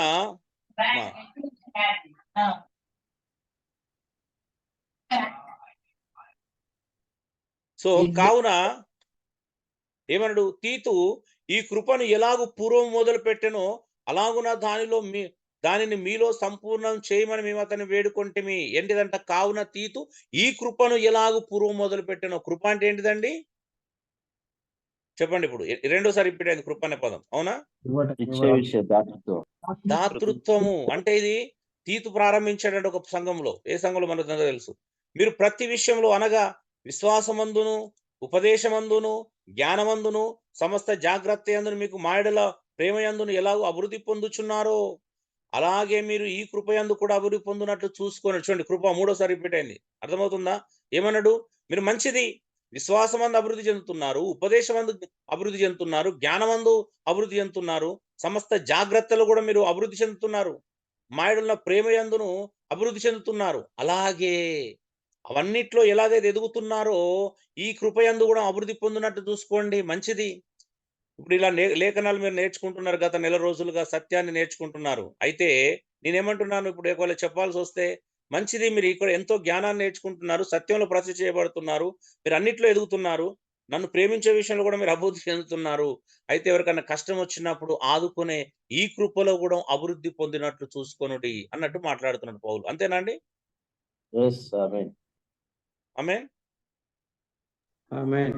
ఒక్క సందర్భంలో చూడండి, మీరు కృప అనే పదం ఎక్కడెక్కడ చూస్తే మీరు ఆశ్చర్యపోతారు. ఒకటి రక్షణ దగ్గర చూస్తాం, రెండోది ఈ గివింగ్ దగ్గర చూస్తాం. ఇంకా చూడండి 8వ వచనం మళ్ళీ పౌలు ఏమంటున్నాడు చూడు, ఆజ్ఞాపూర్వకంగా మీతో చెప్పుటలేదు, ఇతరుల జాగ్రత్తను మీకు చూపుట చేత మీ ప్రేమ ఎంత యథార్థమైనదో పరీక్షించవాలని చెప్పుచున్నాను. నేను మిమ్మల్ని ఆజ్ఞాపూర్వకంగా చెప్పట్లేదు, మీరు ఇస్తానన్నారు కాబట్టి మీ ప్రేమ నిజమైనదా కాదా, యథార్థమైనదా కాదా అని పరీక్షింపవాలని చెప్తున్నాను అంటున్నాడు. కొంతమంది ఇప్పుడు మనం ఒక మంచి పని చేస్తున్నప్పుడు ఒక సహోదరు వస్తాడు, అన్న నా తరపున 10,000 ఇస్తా అంటాడు, కానీ ఇవ్వడు. అవునా? సరే, ఇప్పుడు ఇస్తా అని చెప్పినప్పుడు గుర్తు చేసే విధానం పౌలు ఎలా గుర్తు చేస్తున్నాడు చూడండి. ఇదిగో మిమ్మల్ని చూసి ఈ సహోదరుని ఇస్తానందుకు నిన్ను చూసి ప్రేరేపించబడి ఇంకో 4 సహోదరులు ఈ పరిచర్య కోసం లేదా ఈ బీదవారు సహాయం చేయడానికి ముందుకు వచ్చారు. ఇప్పుడు నువ్వే వెనుకడుగేస్తే ఎలా ఉంటది? అది రైట్ కాదు. అవునా? అవునన్నా. అందుకే ఇప్పుడు నేను పూర్వకంగా చెప్పట్లేదు, కానీ ఇతరుల జాగ్రత్తను మీకు చూపడ చేత అంటే మాసిదోనియా వాళ్ళు చూసినటువంటి మాసిదోనియా వారి గురించినటువంటి సాక్ష్యము వీరికి చెప్పి వీళ్ళని ఏం చేస్తున్నాడంట, వీళ్ళ ప్రేమ నిజమైనదా కాదా, యథార్థమైనదా కాదా, కేవలము మాటతో నాలుకతో ప్రేమించే ప్రేమన, సత్యముతో క్రియతో ప్రేమించే ప్రేమన. అవునా? క్రైస్తవులను యోహాను హెచ్చరిస్తున్నప్పుడు 1 యోహానులో ఏమన్నాడు, సహోదరులారా మరి మీరు 3:17 చూస్తారు తెలుస్తుంది. సహోదరులారా మనం మాటతో నాలుకతో కాదు సత్యముతో క్రియతో ప్రేమించడం అంటాడు. అవునా? మరి సంఘాల్లో చాలా మంది అవును. మాటతో నాలుకతో ప్రేమించే వాళ్ళు ఉంటారు. నేను ముందొస్తాను, నేను ఏమన్నా చేస్తాను అంటారు. మీరు మొదలు పెట్టండి అని అంటారు కొంతమంది. అవునా? కానీ మాటతో నాలుకతో ప్రేమించడం సరైందేనా? కాదయ్యా. సత్యముతో క్రైస్తవుడు సత్యముతో క్రియతో ప్రేమించాలా. ఓకే.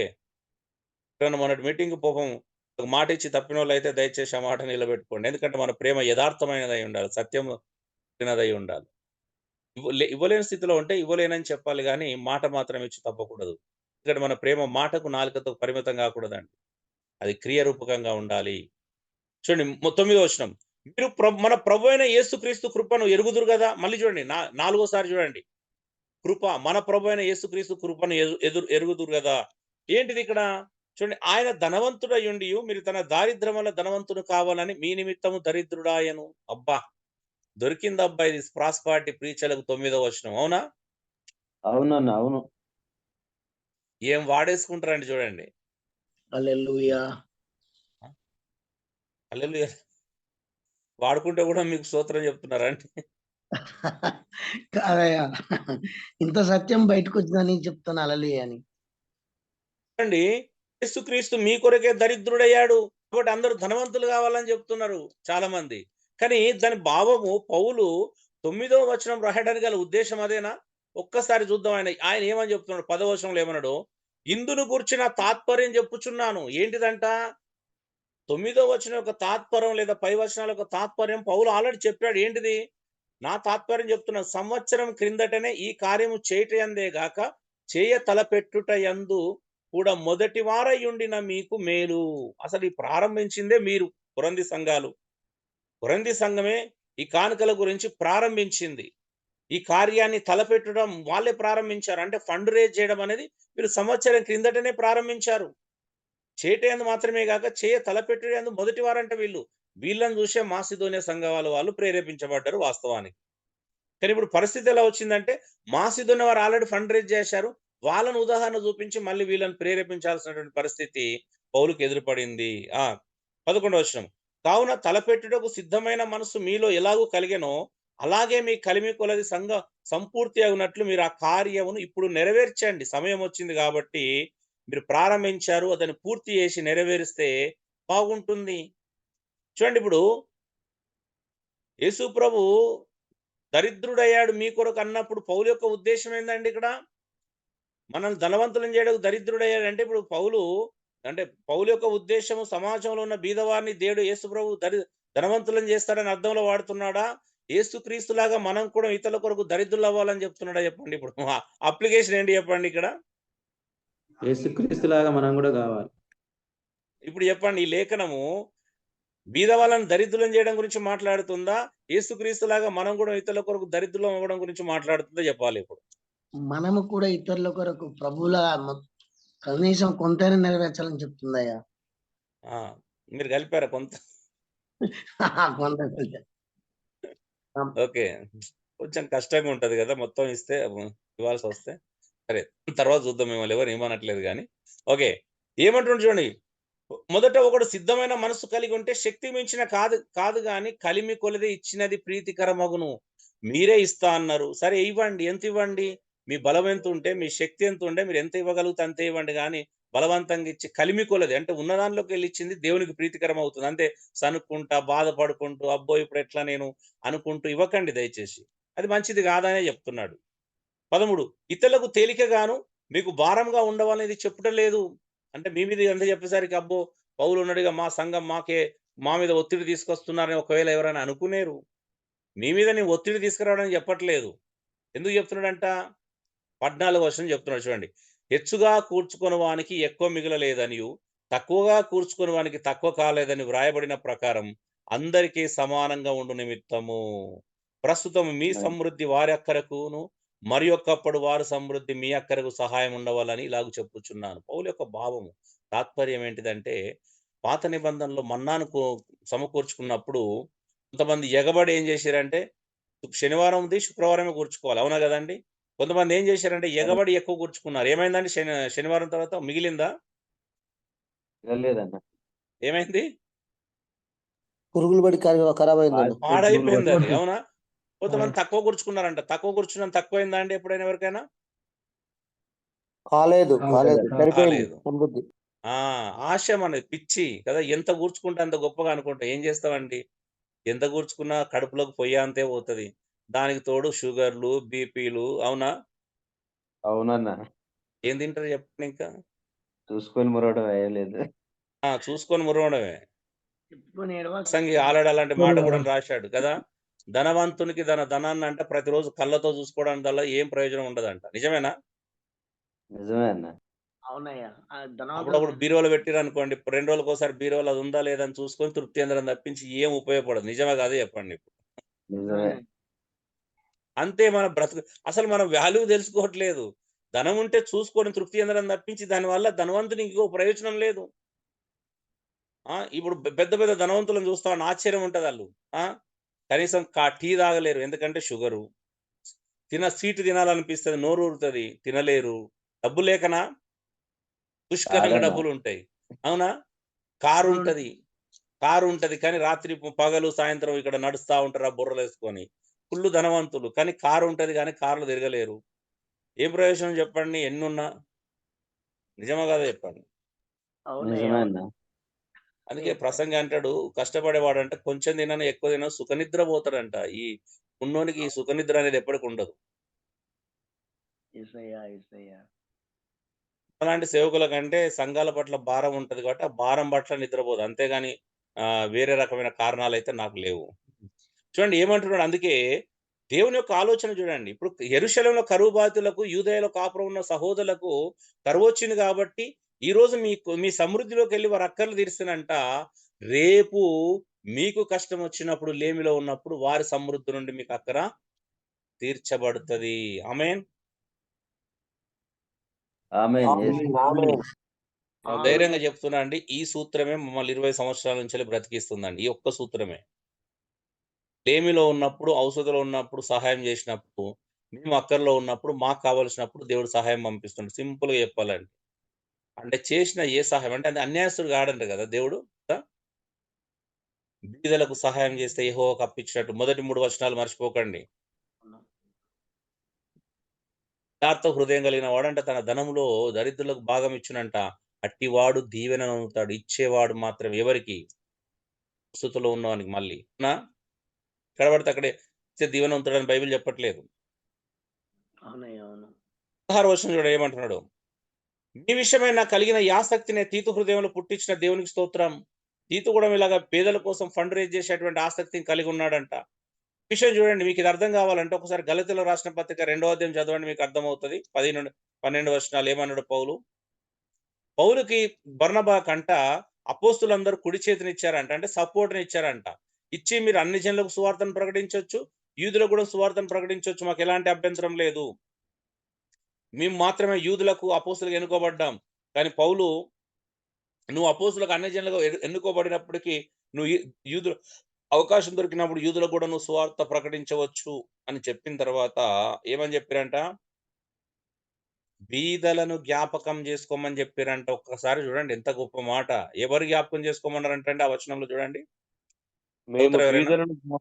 మేము బీదలను జ్ఞాపకం చేసుకుని మాత్రమే వారు కోరిరి. అలాగూ చేతుకు నేనును ఆసక్తి కలిగి ఉంటిని. ఏంటిదంట? పౌలుకు పేతురు అపోస్తులందరూ ఆజ్ఞాపించినప్పుడు అంటే ఆదేశం ఇచ్చినప్పుడు ఏమని కోరుకున్నారంటే ఒక రిక్వెస్ట్ పెట్టుకున్నారంట. మంచిది. పౌలు నువ్వు ఎవ్వరికి సువార్త ప్రకటించినా మాకు అభ్యంతరం లేదు. అయితే సువార్త ప్రకటిస్తున్న సందర్భంలో బీదలను జ్ఞాపకం చేసుకో. ఏం మెసేజ్ అండి అది. రండి అసలు ఎవరైనా బీదలను జ్ఞాపకం చేసుకోమని బ్రదర్స్ అండ్ సిస్టర్స్. పౌలు కూడా అందుకు నేను ఆసక్తిని కలిగి ఉన్నానంటున్నాడు. ఇక్కడ కూడా తీతు హృదయంలో కూడా దేవుడు అలాంటి ఆసక్తిని పుట్టించినందుకు పౌలు సంతోషిస్తున్నాడు. 17వ వచనం అతడు నా హెచ్చరికను అంగీకరించాను కానీ అతనికి విశేష ఆసక్తి కలిగినందున తన ఇష్టం చొప్పున మీ యొద్దకు బయలుదేరి వచ్చుచున్నాడు. అంటే నా హెచ్చరికను బట్టి కాదు, అంటే మీ పట్ల కూడా నాకు విశేష ఆసక్తి ఉంది. అందుకే మీ దగ్గర నేను తీతును పంపించిన ఈ ఫండ్ కోసం అంటున్నాడు. ఇంకా 18 సువార్త విషయం సంఘములన్నిటిలో ప్రసిద్ధి చెందిన సహోదరుని అతనితో కూడా పంపుచున్నాము.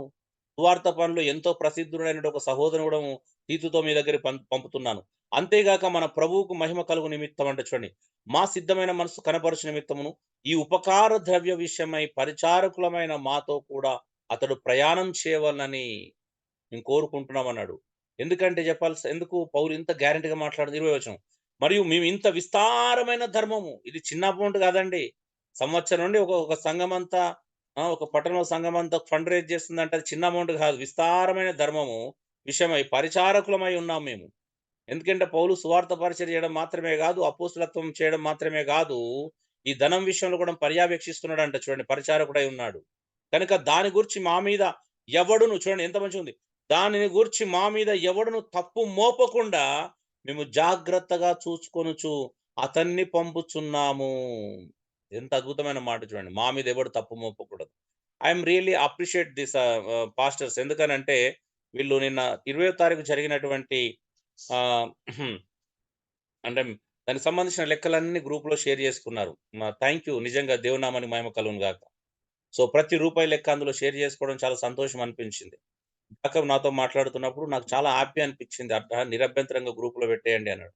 అందులో తప్పేమున్నది, వచ్చింది ఇంత, మనం ఖర్చు పెట్టింది దీనికి ఇంత ఖర్చు పెట్టినామని చెప్పినప్పుడు ప్రజలు చూసుకుంటారు. అరే యథార్థంగా పరిచయం చేస్తున్నారు. మరొక మీటింగ్ పెట్టుకోవాల్సి వచ్చినప్పుడు కూడా వాళ్ళు ప్రజలు ముందుకు వస్తారు సహాయం చేయడానికి. అలాంటి ఒక్క కాదు, అట్లా ఇన్ని మీటింగ్లకైనా ప్రజలు ముందుకు వచ్చే ప్రేరేపణ కలుగుతుంది ఖచ్చితంగా.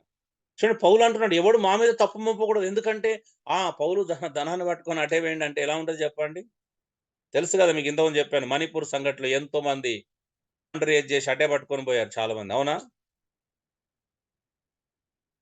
అనగా ప్రభు దృష్టి అందు మాత్రమే గాక మనుషుల దృష్టి అందును యోగ్యమైన వాటిని గూర్చి శ్రద్ధగా ఆలోచించుకొనుచున్నాము. మేము కేవలం ప్రభు దృష్టిలో మాత్రమే కాదు, మనుషుల ఎదుట కూడా ఎంత జాగ్రత్తగా ఉన్నాం, ప్రతి రూపాయి విషయంలో ఎంత నమ్మకంగా ఉన్నామో చూపించుకుంటున్నారంట వాళ్ళు. ఆహా, ఎంత గొప్ప విషయం.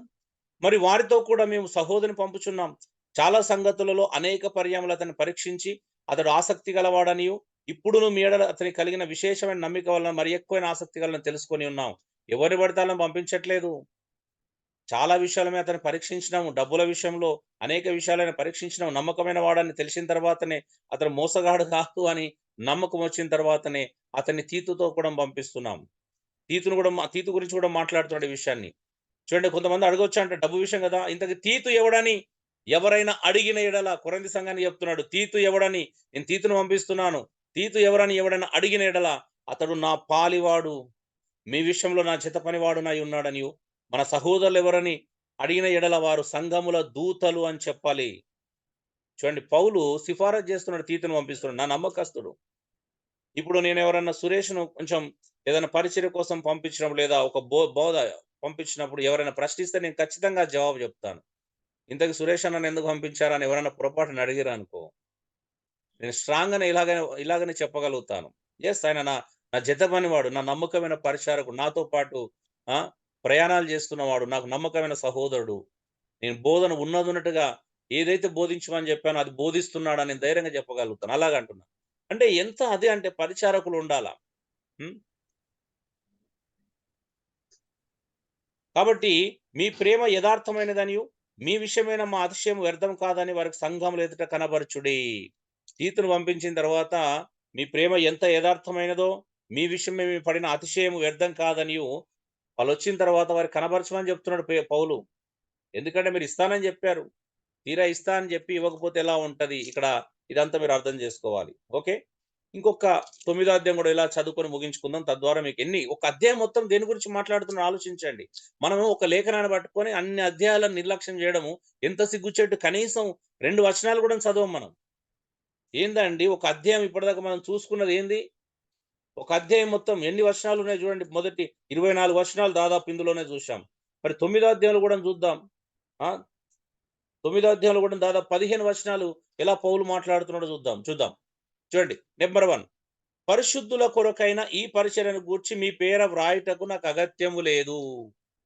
ఎందుకు అగత్యం లేదు అనంటే, పరిశుద్ధుల కొరకైన పరిచర్య, మంచిగా చూడండి, పరిశుద్ధుల కొరకైన ఈ పరిచర్య, సహాయం చేసే పరిచర్య, అవసరతలు తీర్చే పరిచర్య అంట.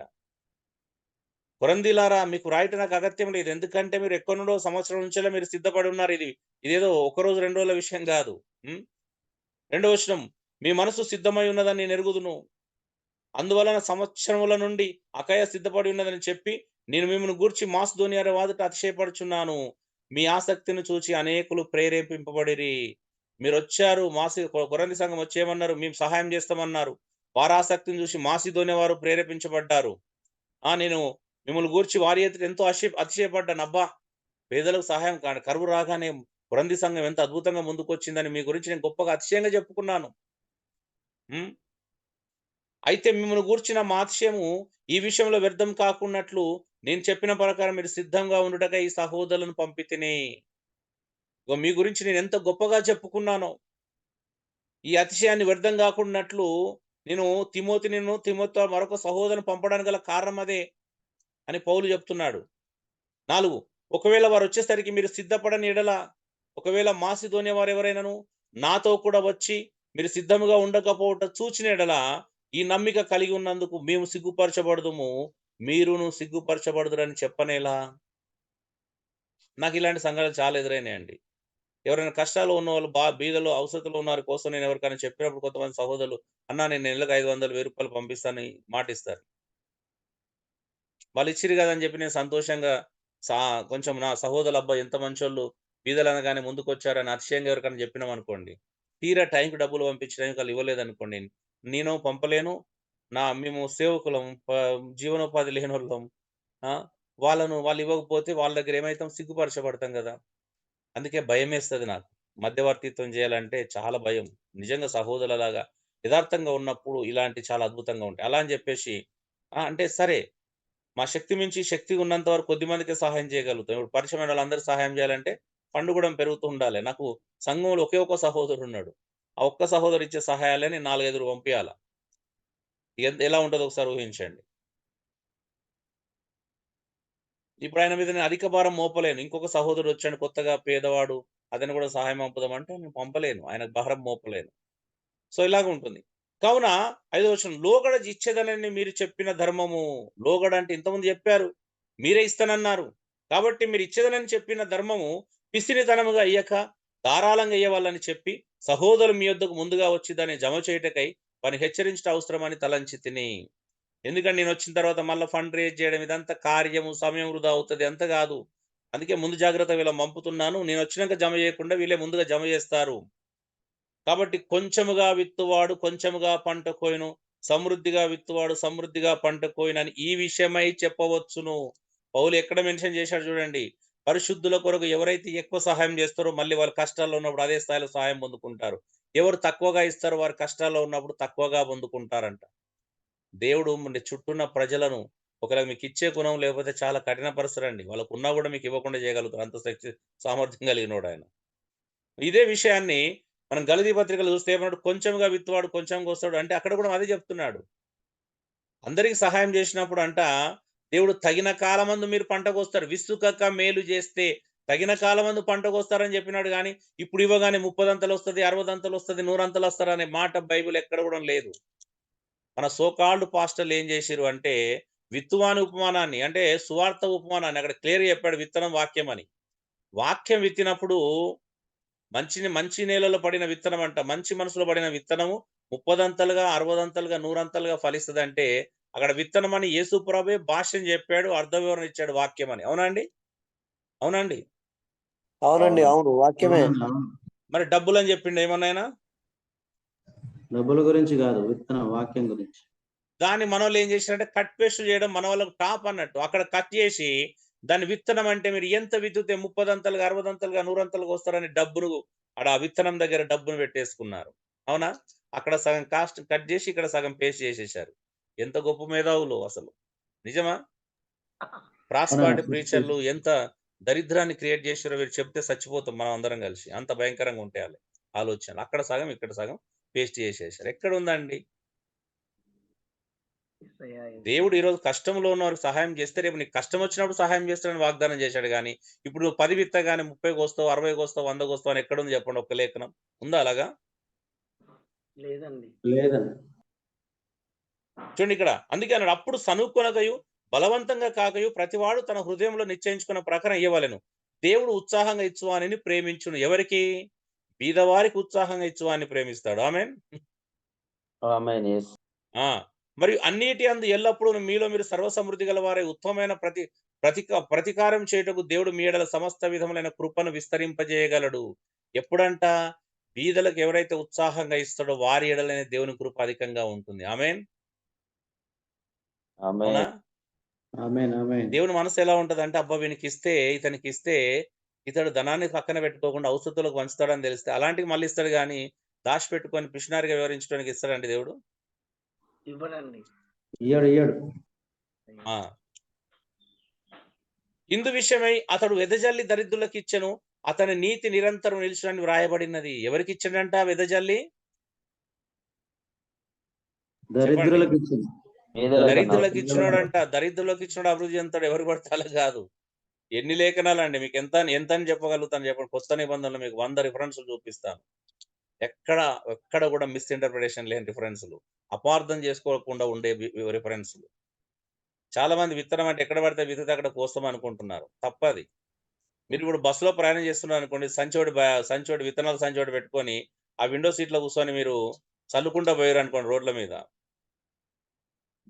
ఏమైనా ప్రయోజనం ఉంటదా అండి? ఏం ప్రయోజనం ఉండదు. ఏముండదు. ఎక్కడైనా ఒక విత్తనం మొలకెత్తి ఎప్పుడైనా ఎవరికైనా ఒక ఫలాన్ని ఇవ్వగలుగుతదా? లేదు. మరి నిష్ప్రయోజనం అయితే. ఎక్కడ విత్తనం ఇవ్వాలో అక్కడ విత్తనం ఇత్తండి. మీకు ఎక్కడి నుంచి వస్తుందో తెలుసా? ఆమేన్. దరిద్రులకు ఇస్తేనే తిరిగి మీ దగ్గరికి వస్తది. ఇంకెక్కడ ఇచ్చినా రాదు.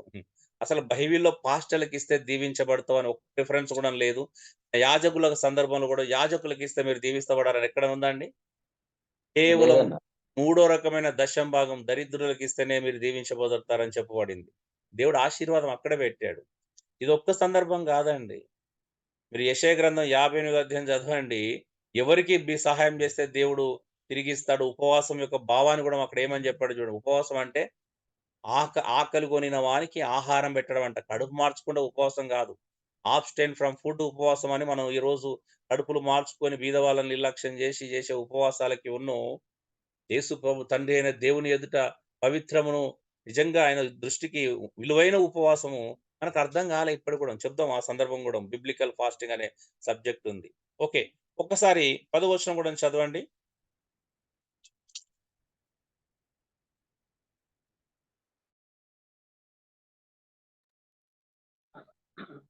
విత్తువానికి విత్తనమును తినుటకు ఆహారమును దయచేయి దేవుడు మీకు విత్తనము దయచేసి విస్తరింపజేసి మీరు ప్రతి విషయంలో పూర్ణౌదార్యము భాగ్యము గలవారై అగునట్లు మీ నీతి ఫలములు వృద్ధి పొందించును. ఇట్టి ఔదార్యము వలన మా ద్వారా దేవునికి కృతజ్ఞతాస్తుతులు చెల్లింపబడును. ఏలైనగా ఈ సేవను గూర్చిన పరిచర్య పరిశుద్ధుల అక్కరలకు సహాయము కలుగజేయుట మాత్రము కాకుండా అనేకులు దేవునికి చెల్లించు కృతజ్ఞతాస్తుతులు మూలముగా విస్తరించుచున్నది. ఎలాగనగా చాలు. ఒక్క నిమిషం చూడండి. ఎంత అద్భుతమైన మాటలు ఇవి మీకు తెలవాలి. ఎందుకంటే ఈ ఎండింగు నాకు షాకింగ్ కలిగించే విషయాలు. ఎందుకంటే అసలు ఎంత అద్భుతమైన ఎండింగ్ అంటే చూడండి, పౌలు ఏం మాట్లాడుతున్నాడు? విత్తువానికి విత్తనం తినుటకు ఆహారం దయచేయి దేవుడంట. మీకు విత్తనం దయచేసి విస్తరింపజేసి మీరు ప్రతి విషయంలో పూర్ణ ఔదార్య భాగ్యం గల వారవునట్లు మీ నీతి ఫలములు వృద్ధి పొందిస్తాడంట. బీదలకు ఇవ్వడమే విత్తనం అండి. అర్థమవుతుందా? విత్తనం అంటే ఎవరికి ఇవ్వాలా? బీదలకు. పాస్టర్లకు సేవకులకు ఇచ్చేది ఉంటది. అది బాధ్యత. దాని సందర్భం చూస్తాం. అక్కడ దీవెన ఉండదు. దీవెన ఎక్కడ ఉంటదండి?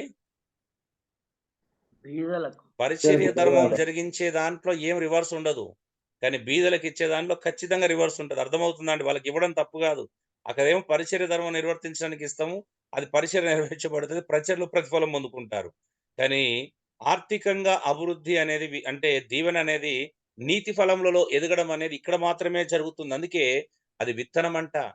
నేను ఒక్కొక్కసారి మా పల్లెటూరులో మా పెద్దనాన్న వాళ్ళ ఇంటికి వెళ్ళినప్పుడు ఇళ్లలో ఆ కంకుల గుత్తి కట్టి ఉండడము, వేరుశనక్కాయలు కొన్ని కట్టి ఉండడం ఇవన్నీ చూస్తాను నేను.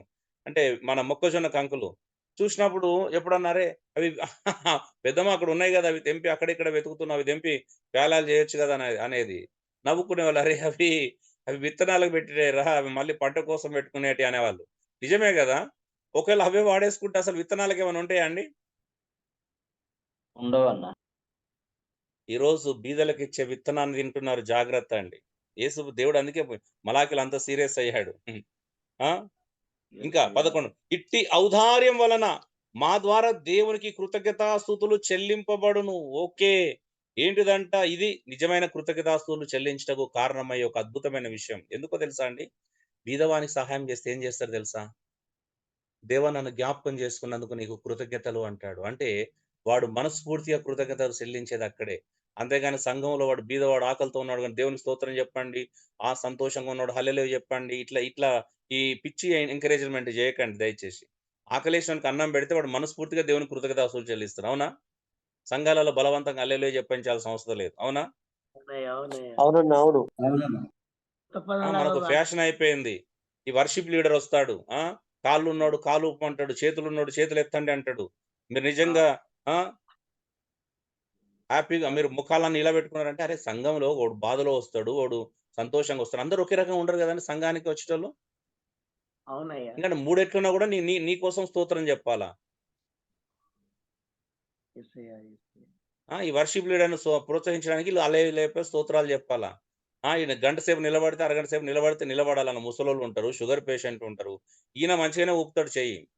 కానీ ఈయన ఎక్కువ సేపు ఊపడు. ఈయన మధ్యలో చెయ్యి దించేస్తాడు. ఇక వీళ్ళు ఊపాలి. అవునా? ఎవరికి నొస్తది? ఎదురుగున్న ఏం సంఘం జేస్తుర్రో దెలవదు జనాలని ఇట్లా. అంటే చూడండి, కృతజ్ఞత అనేది ఒక మనిషి ఎక్కడి నుంచెల్లి రావాలి. ఇట్టి ఔదార్యం వల్ల మా ద్వారా దేవునికి కృతజ్ఞత చెల్లింపబడును. ఇంకా చూడండి. ఏలయనగా 12వ వచనం. ఈ సేవను గూర్చిన పరిచర్య పరిశుద్ధుల అక్కర్లకు సహాయం కలగజేయటం మాత్రమే కాకుండా అనేకులు దేవునికి చెల్లించు కృతజ్ఞతాస్తుతుల మూలంగా అది విస్తరిస్తదంట. ఇది అండి ఇందులో ఉన్న గొప్ప భాగ్యం ఏందంటే ఇదొక్కటే అనేక మంది ప్రజలకు విస్తరింపజేసే ఒక అద్భుతమైనటువంటి విధానం. ఆ! అది కేవలం పరిశుద్ధులకు సహాయం చేయడం అనుకుంటున్నారా? కాదు, కాదు. అది అంత మాత్రమే కాదు. అనేకులంటే దేవునికి కృతజ్ఞతాస్తుతుల మూలంగా ఈ పరిచర్య విస్తరించడమే కాదు, దేవుని అనేకులు ఘనపరుస్తారంట. అవునా? ఎలా ఉంటదంటే ఇప్పుడు నాకు అవునండి. డబ్బులు పేదవాడిని అనుకో నాకు పంపించినాక అప్పుడు నేను అయ్యో! ప్రభువా ఇంత దరిద్రుని నా మీద ఇంత కృప చూపించుటకు నేను ఏ పాటి వాడను ప్రభువా అని నా జీవితంలో కృతజ్ఞత పెరిగి ఇంకా నమ్మకంగా ఆయన కోసం బ్రతకాలనే ప్రేరేపణ వస్తది చూసిండ్రా అది అసలు నిజమైన జీవితంలో మార్పు. అవునా అండి? అవునయ్యా, మార్పు ఎక్కడ అవునయ్యా. కలుగుతుంది? నాకు అమేన్. సహాయం అందిన ప్రతిసారి అయ్యా నేను ఏ పాటి వాడను, నువ్వు ఇలా నాకు కృప చూపిస్తున్నావు, ఇంకా నీకు నమ్మకంగా పరిచర్య చేయాలనే ఒత్తిడి నా మీద పెరుగుతుంది. అంటే సహాయం పొందుకున్న ప్రతిసారి అది కృప. ఆ కృతజ్ఞత విస్తరించేసి అయ్యా! అది అది వచ్చేస్తది అలాగా అంటే దానికి బలవంతం లేదిగ. అవునా? కన్నీళ్ళు కళ్ళలో కన్నీళ్ళొచ్చేస్తాయి. ఇంత దీనుని ప్రభా! కనిపిస్తది నాకెలాంటి నిజంగా చెప్తున్నానండి. ఎప్పుడైనా కృపను పొందుకున్నప్పుడు నేనెలాగా ఫీల్ అవుతాను అంటే నాకు నిజంగా అదే ఎక్స్‌పీరియన్స్ జరుగుతది. మీకు తెలుసా బైబిల్‌లో మీ అందరికి తెలిసిన కథనే గదా! పేతురు రాత్రంతా విస్తారంగా కష్టపడ్డాడు. చేప పడలేదు. యేసు ప్రభు ఆయన బోట్‌లోకి ఎంటర్ అయిపోయాడు దోణిలోకి. నేను చూపించిన స్థలంలో వలవేయమన్నాడు. ప్రభు మేము రాత్రంతా కష్టపడ్డాం. అయినా నీ మాట చొప్పున ఇస్తామని ఏశాడు. విస్తారమైన చేపలు పడ్డాయి. ప్రపంచం వాళ్ళ జీవిత కాలం ఎన్నడూ పడని చేపలు పడ్డాయి. వాళ్ళ వలలు పిగిలిపోతుంటే పక్క వాళ్ళ సహాయం గూడా తీసుకున్నారు. తమ తోటి సహోదరుల సహాయం గూడా తీసుకున్నారు. అందరూ ఆనందిస్తున్నారు. పేతురొక్కడెళ్ళి ఒక మూల కూర్చున్నాడు. ఆ టైంలో మనముంటే చేపలు లెక్క పెట్టుకుంటూ కూర్చునేవాళ్ళమండి. నేను అసలు ఎవరైనా సహాయం చేస్తే డబ్బులు లెక్క పెట్టి కూర్చోం కాదు. మూల కూర్చొని పేతురులాగా వచ్చాడు. ప్రభా దయచేసి నన్ను వదిలిపో. నేను అపవిత్రుడిని ప్రభా. నేను పాపాత్ముని ప్రభా. ఇంత సహాయము, ఇంత కృప పొందుకునే అర్హుడనేం కాదు. నన్ను దయచేసి వదిలి వెళ్ళిపోమని వేడుకున్నాడు. ఈరోజు మనమేమనుకుంటున్నాం తెలుసా? మీ ప్రతి రూపాయిలో ఉన్న 10 పైసలు నాయే. ప్రతి రూ. 100 రూ. 10 నాయే అని గర్వంగా చెప్పుకుంటున్నాం. అవునా అండి? మేము అర్హులమని ఇంతమంది గర్విస్తున్నారండి ఈరోజు.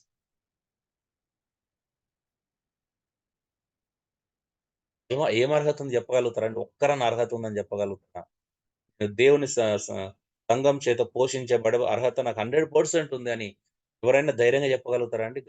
గర్వంగా చెప్పగలుగుతారా చెప్పండి ఒక్కసారి? హలో చెప్పడం చెప్పలేమన్నా. మేము ఇప్పటికి అయోగ్యులం అనేది వింటున్నామండి. ఒక్కొక్క పూట తినేటప్పుడు ఆలోచిస్తాను నేను. ఈ పూటకు ఆలోచిస్తాను, ప్రభా ఏంటి ప్రభా ఒక అయోగ్యుని ఇలా పోషిస్తున్నావేంటి, ఒక మూట భోజనం పెడుతున్నావు, ఏ పాటి వాడం ప్రభా. అందుకే మా కృతజ్ఞత పెరిగి ఇంకా నమ్మకంగా సేవ చేయాలనేటువంటి తపనలో ఎదుగుతున్నాను తప్పించి గర్వించట్లేదు. ప్రజల దగ్గర డిమాండ్ చేయట్లేదు, అడగట్లేదు. ఎవరి దగ్గర చేయి చాపలే ఇంతవరకు నోరు తెరిచి. సో అందుకే దేవుడు ఆ కృపను ఇంకా విస్తరింపజేస్తున్నాడు. ఎంత విస్తరింపజేస్తున్నాడు అంటే అంత అధికమవుతుంది కృప. దయచేసి మీరు కూడా ఆ కృపను అనుభవిస్తారు. మీ అందరికి అనుభవించే అవకాశం ఉంది. తగ్గించుకొని ఆయన జీవితంలో ఆయన చేతిలో పెట్టి నమ్మకంగా బ్రతకండి చాలు. యథార్థంగా పనిచేయండి. భయపడకండి. అంటే చూడండి ఇంకొక అద్భుత విషయం ఉంది. 3వ వచనం. ఎలాగనగా క్రీస్తు సువార్తను అంగీకరింతుమని ఒప్పుకొంట యందు మీరు విధేయులైన చేత వారి విషయమును అందరి విషయమును ఇంత ఔదార్యంగా ధర్మం చేసినందు చేతను ఈ పరిచర్య మూలంగా మీ యోగ్యత కనబడినందున వారు దేవుణ్ణి మహిమపరుస్తున్నారు. సువార్త ఒప్పుకుంటే సరిపోదండి. సువార్త ప్రకారం జీవించాలి. ఇతర జీవితాలు వెలుగవ్వాలి. మనల్ని చూసి దేవుని ఇతరులు మహిమపరచాలి. ఆమేన్. ఒక్కొక్క సహోదరుని చూస్తే ఎదుటి వ్యక్తులు ఇతరులు మహిమపరచగలగాలంటే దేవుణ్ణి ఎంత అద్భుతమైన సందర్భం చూడండి. అందుకే ఒక మాట అద్భుతమైన మాట చెప్పి ముగిస్తున్నాడు. మరియు మీడల దేవుడు కనబరిచిన అత్యధికమైన కృపను చూచి, చూడండి కృప, అత్యధికమైన కృపను చూచి వారు మీ నిమిత్తమై ప్రార్థన చేయొచ్చు మిమ్మును చూడవాలని ఎక్కువగా కోరిక గల ఉన్నారు. ప్రార్థన బలవంతంగా చేపించాల్సిన అవసరం లేదు. మీరు ఎవరికైనా కష్టపడి ఆపదలో ఉన్న సహాయం చేస్తే వాళ్ళు మనస్ఫూర్తిగా ప్రార్థన చేస్తూ మీ ముఖాలు చూడాలని కోరుకుంటున్నారంట.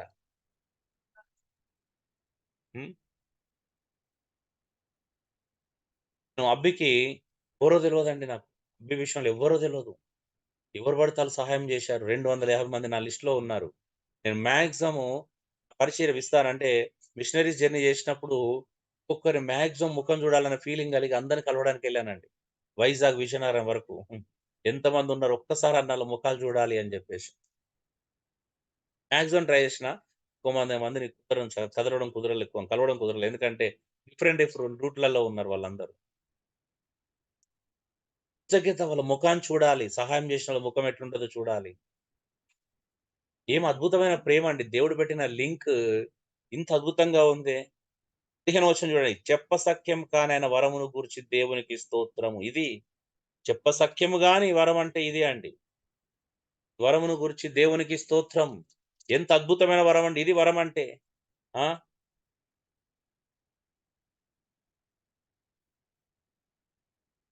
బ్రదర్ రాబర్ట్ గారు దయచేసి మీ ఫోన్ కంట్రోల్‌లో ఉంచండి. మొత్తం గీతలేస్తున్నారు మీరు. అయ్యా! చూడండి స్క్రీన్ మీద గీతలేస్తున్నారండి రాబర్ట్ గారు మీరు. ఫోన్ కంట్రోల్‌లో పెట్టుకో.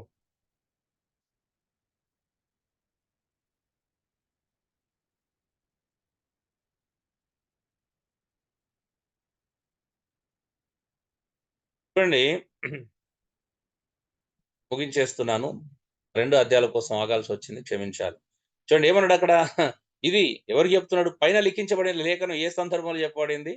పరిశుద్ధుల ఔసుతల నిమిత్తం. అంటే యూదయలో కాపురం చేస్తున్నటువంటి బీదలు అక్కడ కరువు కారణంగా అగావు ప్రవచించినటువంటి కరువు నిజంగానే వచ్చింది క్లౌదియా చక్రవర్తి కాలంలో. ఆ కరువు బాధితుల కోసము ఇది అంతా కూడా వసూలు చేయబడిందండి. అందుకే చూడండి గలతీ 6, 9, 10 నువ్వు మేలు చేటందు విసుకక యుందుము అలయక మేలు చేస్తిమి అని తగిన కాలమందు పుట్టబోతుము. కాబట్టి మనకు సమయం దొరికిన కొలది అందరి ఎడలను విశేషంగా విశ్వాస గృహమునకు చేరిన వారి ఎడలను మేలు చేయదము. నిన్నెవరో నన్ను అడిగారు రాత్రి ప్రశ్న. సహాయం ఎవరికి చేయాలని? ఇదిగోండి అందరికి చేయాలా. ఆడ అన్యులా ఎవరని చూడొద్దు. అయితే విశేషంగా ఎవరికి చేయాలంటే విశ్వాస గృహమునకు చేరిన వారు చేయాలి. ఎందుకంటే వాళ్ళు మన ప్రాథమిక బాధ్యత. అంటే రక్షించబడి సంఘంలో చేర్చబడిన వారికి విశేషంగా సహాయం చేయాలంట. అలా మీరు అలయక మేలు చేసిపోయిననుకోండి, ఇప్పుడు నేనే చేయాలని అలసిపోవద్దు మేలు చేయడంలో. అలా అలసిపోకుండా ఎవరైతే మేలు చేస్తారో తగిన కాలమందు పంట కోస్తారండి. రేపు నీ బిడ్డకో ఇంట్లో ఎవరికైనా కష్టం వచ్చినప్పుడు దేవుడు చూపించే కృపను మీరు తట్టుకోలేరు. అంత అద్భుతంగా మీకు సహాయం చేస్తారు. ఇదే దేవునిలో ఉన్నటువంటి గొప్ప అద్భుతం.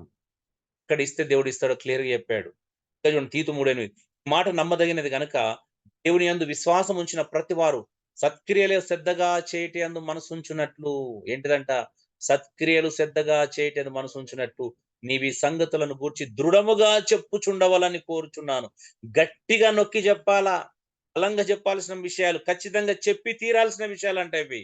ఎందుకంటే ఇవి మంచివియు మనుషులకు ప్రయోజనకరమైనవి. బ్రదర్స్ అండ్ సిస్టర్స్, సహాయం చేయడం అది ప్రయోజకరం, మనుషులకు ప్రయోజనకరమైనది. చేస్తున్నాం మనుషులకు ఉపయోగకరమైనటువంటి సహాయం, ప్రయోజనకరమైనటువంటి సహాయాలు మనం చేస్తున్నామా? చెప్పండి. ఒక ప్రశ్న చెప్పి ముగిస్తున్నాం. పైన చర్చించబడిన బోధ సంఘాలలో తీవ్రంగా బోధిస్తున్నారా, మరి పాటిస్తున్నారా చెప్పండి. బోధిస్తున్నారు, పాటించట్లేదు. సంఘాలు ఈ బోధ ఉందండి? లేదన్నా. బోధించుడు లేదు, పాటించుడు లేదు. ఎవరో బోధిస్తున్నారంటే నాకు ఆశ్చర్యం అనిపించింది. నేను ఇన్ని సంవత్సరాల నుంచి వింటున్నాను. సంఘంలో ఎవరు బోధ చేయడం వినలేదు నేను. అంటే దశమ భాగాల గురించి బోధిస్తున్నారు. నేను దశమ భాగాల అంశమే లేదండి. మళ్ళీ మీరు అక్కడికి వెళ్ళకండి దయచేసి, దండం పెడుతున్నాను. ఇప్పటిదాకా 2 అధ్యాయాలు అంత వివరించి చెప్పినా అండి. ఎక్కడ ఉందండి దశమ భాగం గురించి? పరిశుద్ధుల కొరకు చేసిన చందా పోగు విషయమే పూలు 2 అధ్యాయాలు అంత విపులంగా మాట్లాడాడు. అవునండి. ఎక్కడన్నా వేరే సందర్భం ఉందండి 2 అధ్యాయాలలో? 2 అధ్యాయాలు చదువుకున్నాం కదా. దాదాపు 9 వచనాలు, 24 ప్లస్ 15, 39 వచనాలలో చందా పోగు చేయడం గురించి చదువుకున్నాం. అవునా? అవునండి. ఫండ్ రేజింగ్ గురించి మాత్రమే ఉన్నది. అయితే ఈ రకమైన బోధ ఉందన్నందుకు ఆ బ్రదర్ అంటున్నాడుగా, ఇది లేదు గాని దశంభాగ గురించి బోధిస్తున్నావా అని చెప్తుండయ్యా. అవునవును. అదే అడిగింది దీని గురించి. ఓకే. నేను సో ఎక్కడ చూశానన్నా, కూడా జగిరుట్ట చెప్పండి. వినయ్ పాస్టర్ గారి చర్చిలో ఇదే ఫాలో అప్ ఉందన్న. వినయ్ అన్న చర్చిలో వాళ్ళు సహాయం చేయడం విషయంలో, ఆదుకోవడం విషయంలో. సో మంచిదండి. ధన్యవాదాలు. సో నేను ఇక్కడ ముగిస్తున్నాను. కొంచెం ఓకే కదా, ఇప్పటికే లేట్ అయింది. మళ్ళీ నన్ను తిట్టుకుంటాను.